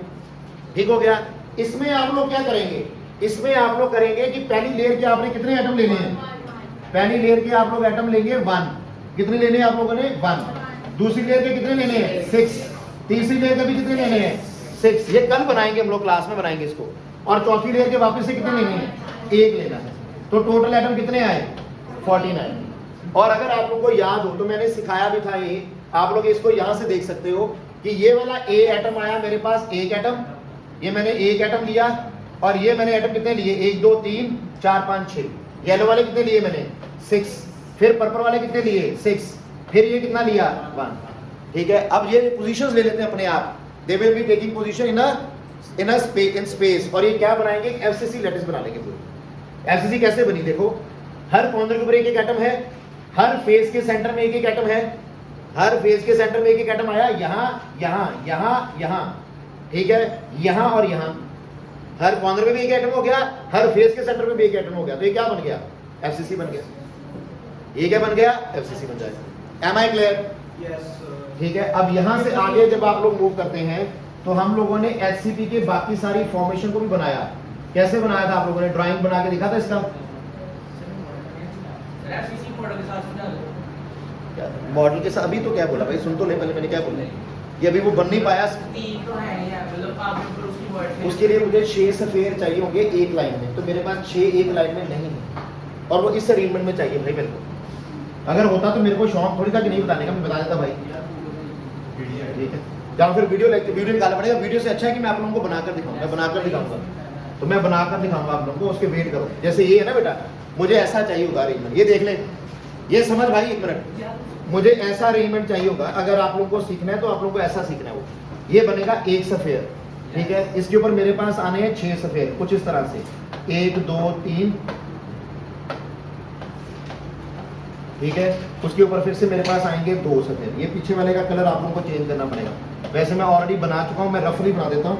अगर आप लोगों की आत्मा को शांत करना है तो रफली बना देता हूँ। एक सफेद मेरे को चाहिए नीचे, ये वाला एक चाहिए नीचे, इसके ऊपर मुझे 6 चाहिए सफेद, वो 6 सफेद मेरे को इस तरह से चाहिए, 3 2 और 1, ठीक है। ये सेंटर में चाहिए इनके। फिर उसके ऊपर मेरे को क्या चाहिए, 6 चाहिए, वो 6 कैसे चाहिए, इस तरह से चाहिए, 1 2 3 1 2 और 1। उसके बाद फिर से 1 चाहिए लाइक दिस। अब ये चीज मैं ऐसे नहीं दिखा पाऊंगा ना, अब ये चीज मैं ऐसे दिखा नहीं पाऊंगा, वही तो बताया ना, ये आप लोगों को ऐसे आना है। एक्चुअल में ये चीज आप लोगों को ऐसे बननी है, एक ट्रायंगल नीचे को बनना है, एक ट्रायंगल ऊपर को बनना है, ठीक है। एक सेंटर में इधर आना है, एक उधर आना है, एक यहाँ आना है, एक उधर आना है, ठीक है। अब ये सारे सफेद हैं। अब मेरे पास ऐसा सेटअप होता तो मैं 2 मिनट में दिखा देता भाई, और एक कल 2 मिनट में समझ आ जाएगा, देख के जब बना दूंगा ना 2 मिनट में देख लोगे आप लोग। अभी तो मैंने इस तरह से दिखा दिया था आप लोग, इस तरह से आप लोग याद रख सकते हो, ठीक हो गया। इसके बाद जब आप लोग मूव करते हैं तो मैंने आप लोगों को 2-3 चीजें और बताई, और दोनों इंपॉर्टेंट है। दैट इज पैकिंग एफिशिएंसी, और आप लोगों का खत्म होता है पैकिंग एफिशिएंसी वाला आर्टिकल, उसको याद रखेंगे आप लोग। देन हमारे पास आते हैं कि हमारे पास कौन कौन सी आयनिक कंपाउंड बन सकते थे, वो आप लोगों को याद रखने हैं। देन हमारे पास कौन कौन से डिफेक्ट्स हैं। लास्ट जब हम लोग बात करते हैं, हम लोग बात करते हैं डिफेक्ट्स की और आयनिक सॉलिड्स की, ठीक हो गया। अब आयनिक, भाई इधर ध्यान देना, हेलो इधर सुनो, ठीक है। इसको करने से पहले हम लोग बात करते हैं आयनिक कंपाउंड्स की, और वेरी इंपॉर्टेंट आयनिक कंपाउंड्स। सीधे सीधे क्वेश्चन मिलते हैं आप लोगों को, और उनमें से सबसे इंपॉर्टेंट कौन सा आप लोगों के लिए, NaCl। सबसे इंपॉर्टेंट आयनिक कंपाउंड आप लोगों के लिए कौन सा रहेगा, पता है किसी को, दैट इज NaCl, ठीक है। आप लोगों के पास सबसे इंपॉर्टेंट रहेगा NaCl, ये आना चाहिए। जब आप लोग क्वेश्चन देखोगे उसके ऊपर लिखा मिलेगा कि NaCl टाइप स्ट्रक्चर, क्या मिलेगा, NaCl टाइप स्ट्रक्चर मिल जाएगा। लेकिन NaCl टाइप तो तभी कर पाओगे जब NaCl का पता होगा। तो NaCl बनता कैसे है, this is a kind of an arrangement of NaCl, और ये बातें आपको याद करनी है, ये आप लोगों को दिया नहीं जाएगा, ये आप लोगों को याद करना पड़ेगा। पूरा टेबल आप लोगों को याद करना पड़ेगा यहाँ पर कि NaCl के लिए मेरे पास क्या आएगा। NaCl को rock salt type, rock salt बोलते हैं, और NaCl को AB टाइप स्ट्रक्चर बोलते हैं। जब आप लोग कुछ आप लोग आयनिक कंपाउंड पढ़ोगे तो आप लोगों ने उसमें स्पेसिफिकली पढ़ने हैं पहले AB टाइप और 2 टाइप पढ़नी है AB2 और A2B टाइप, AB2 टाइप और A2B टाइप। उसमें से सबसे इंपॉर्टेंट टाइप आप लोगों की आती है AB टाइप। इस AB टाइप में आप लोगों के पास क्या आएगा, जो याद रखने वाली बातें हैं, जनरली ऐसा होता है कि जो आप लोगों का अनायन रहेगा, जो आप लोगों का अनायन रहेगा वो रेगुलर अरेंजमेंट ऑक्यूपाई करेगा। कभी मत कहना कि कॉर्नर पे होते हैं। बस जब भी बच्चों को पूछो कि अनायन कहां पर होते हैं, वो आंसर देते हैं कॉर्नर पे होते हैं। नहीं भाई, वो एक रेगुलर अरेंजमेंट ऑक्यूपाई करेंगे। Either they will be, most of the cases में they will be occupying FCC arrangement. जब CCP लिखा है आप लोगों का, तो CCP का मतलब कि वो क्या ऑक्यूपाई करेगा, FCC अरेंजमेंट ऑक्यूपाई करेगा। याद रखिएगा कि अगर CCP लिखा है तो वो कौन सा अरेंजमेंट ऑक्यूपाई करेगा, FCC अरेंजमेंट। और FCC क्या होता है, face centre cubic. Face centre cubic क्या होता है, हर कॉर्नर पे ऊपर एक एक एटम और हर फेस के सेंटर पे एक एटम। तो यहां से अगर आप लाओ, देखो ध्यान से, तो इस केस में जो क्लोराइड आयंस हैं, हम लोग कहते हैं कि क्लोराइड आयन जो होते हैं दे ऑक्यूपाई CCP और FCC अरेंजमेंट। क्या ऑक्यूपाई कर रहे हैं, CCP और FCC अरेंजमेंट ऑक्यूपाई कर रहे हैं। ठीक हो गया बेटा। अब अगर ये FCC अरेंजमेंट ऑक्यूपाई कर रहा है तो क्लोराइड आयन कहां पर पाए जाएंगे, सारे कॉर्नर और फेस के सेंटर। ये मैंने लिख दिए, सारे कॉर्नर्स के ऊपर और फेस के सेंटर्स के ऊपर। ठीक है, एक तरह की टाइप में एन कॉर्नर पे होंगे और फेस सेंटर। मैंने ये शायद कल बताया था कि ज्यादातर जो एरे होता है ये फिक्स्ड एरे होता है, लेकिन वो चेंज भी कर लेते हैं। कई केसेस में आप लोग देखोगे कि गर्म कंडीशंस को बदलने, शायद तेरे को बताया था कल। क्वेश्चन में भी मतलब उल्टा ही है। एक मिनट यार, एक ना क्वेश्चन था फिजिक्स में भी, मतलब आया था, उसमें फोर्स फाइंड करनी थी। हाँ। तो उसमें भी एरे उल्टा बना हुआ था। तो बन सकता है ना, मैंने कब कहानी बनाना, मैंने बोला जनरली ये ऐसे होता है। मैंने पहली लाइन पे जनरल वर्ड यूज किया कि generally chloride ions will be negative ions और anion will be occupying this, और दिस इज 101% ट्रू, ऐसा ही होता है। और दूसरा भी पॉसिबल होता है, ये भी ट्रू, गलत नहीं, ऐसा भी होता है। क्यों? क्वेश्चन आता है कि मतलब अरेंजमेंट बताओ NaCl टाइप, तो आपने यही लेना है, यही लेना है आपको। और 100% नहीं, 1000% वो करेक्ट होगा। 1-2% नहीं, 1000% करेक्ट होगा। तुम लोग यही अरेंजमेंट लिखोगे, दैट श्योर रखो उसको, नो कंफ्यूजन एट ऑल। जब तक वो चेंज नहीं करता, क्योंकि ये होता है अपने आप, वो होता है डेलिबरेटली। ठीक है, ये आप लोगों का ऑर्डर है और ये बदल नहीं सकता कभी, वो है ही नहीं भाई। मैं आप लोगों को 1000 बार एक ही लाइन बोलूंगा, फिर बोल रहा हूँ, और उसको अगर आप लोग मान लोगे तो आप लोग अपनी जिंदगी में थोड़े से ना नॉर्मल रहोगे। नहीं तो फिर क्या होगा कि आप लोगों के ऊपर प्रेशर बड़ा आएगा, आप लोग अपने आप में ही क्रिटिसाइज करते रहोगे अपने आप में। पहली चीज सुन लो, आप लोगों को फॉलो करना है NCERT बेटा। Even for JEE advance and JEE आप लोगों को कॉम्पिटिशन भी करना है ना, आप लोगों का फाउंडेशन NCERT है। केमिस्ट्री में तो ऐसा ही है भाई, बाकी फिजिक्स में अलग होगा, मैथ्स में अलग होगा। केमिस्ट्री में आप लोग किसी अच्छे सियाने बंदे के पास बैठ जाना जाकर, वो आपको क्या सलाह देगा, अगर वो सियाना बंदा है तो सलाह देगा कि तेरी जो बेस है वो तेरा NCERT है भाई। NCERT जिसको फॉलो करते हैं हम लोग उसको फॉलो करेंगे। NCERT ने बोला ना कि ये क्लोराइड आयंस कहां पर है, वहीं पर है। ठीक है, अगर वो करेंगे चेंज तो वो चेंज करके देंगे आपको, मेंशन करेंगे कि ये चेंज है भाई। अदरवाइज जो है वैसा ही है, हम उसको चेंज नहीं करते भाई, याद रखना। और ये गुरु मंत्र है, ठीक है। और कोई भी अच्छा जो फैकल्टी मेंबर है, पुराना फैकल्टी मेंबर होगा, कोई कम से 20-25 साल पुराना टीचर होगा, वो आपको यही सलाह देगा। नया टीचर कोई क्या कहता है, I damn care about that thing. लेकिन जो रियल आप लोगों के पास पुराने टीचर होंगे वो आपको यही सलाह देंगे कि NCERT का साथ मत छोड़ना, खास करके केमिस्ट्री और बायो के लिए। फिजिक्स और मैथ्स के लिए आप लोग जहां मर्जी मत्था मारते रहो, कोई चक्कर नहीं। केमिस्ट्री और बायो के लिए NCERT से बाहर जाओ, तब जब सारी NCERT तैयार हो चुकी है आप लोग, और NCERT की एक एक लाइन पढ़ो, एक एक वर्ड पढ़ो, उस एक एक वर्ड के ऊपर क्वेश्चन बनता देखिए। ये मैं आप लोगों को गुरु मंत्र दे देता हूँ अभी।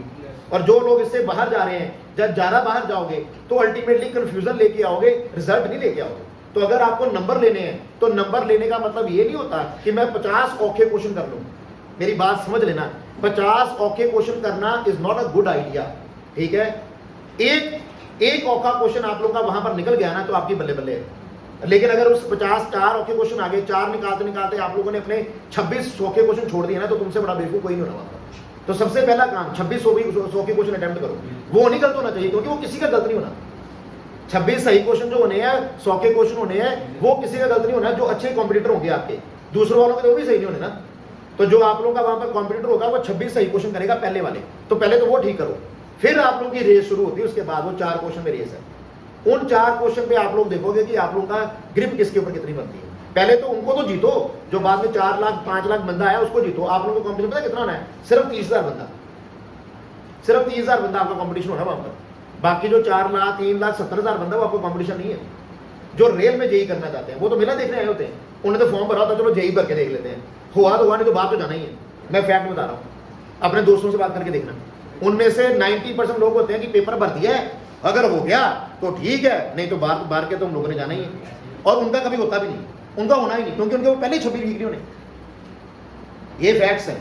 और अगर आप इन फैक्ट से बाहर जाओगे तो फिर वो आपकी मर्जी है। फिर आप लोग, दैट मीन्स कि आप लोग मुझे नहीं फॉलो करना चाहते, आप अपने आप को फॉलो करना चाहते हो तो करो, ठीक है। फिर मैं रिस्पॉन्सिबल नहीं, मेरी रिस्पॉन्सिबिलिटी है अगर मुझे फॉलो कर रहे हो, फिर मैं ले जाऊंगा पार, ठीक है। फिर मैं आप लोगों को पार ले जाऊंगा, क्योंकि उसमें आप लोग अपनी एनर्जी वेस्ट करते हो, ठीक है। अगर आप लोग अपनी एनर्जी वेस्ट करना चाहते हो, बच्चा नीट का मान लो तुमने, इसने नीट देना लड़की ने, ये नीट देना चाहती है और ये जेई के क्वेश्चन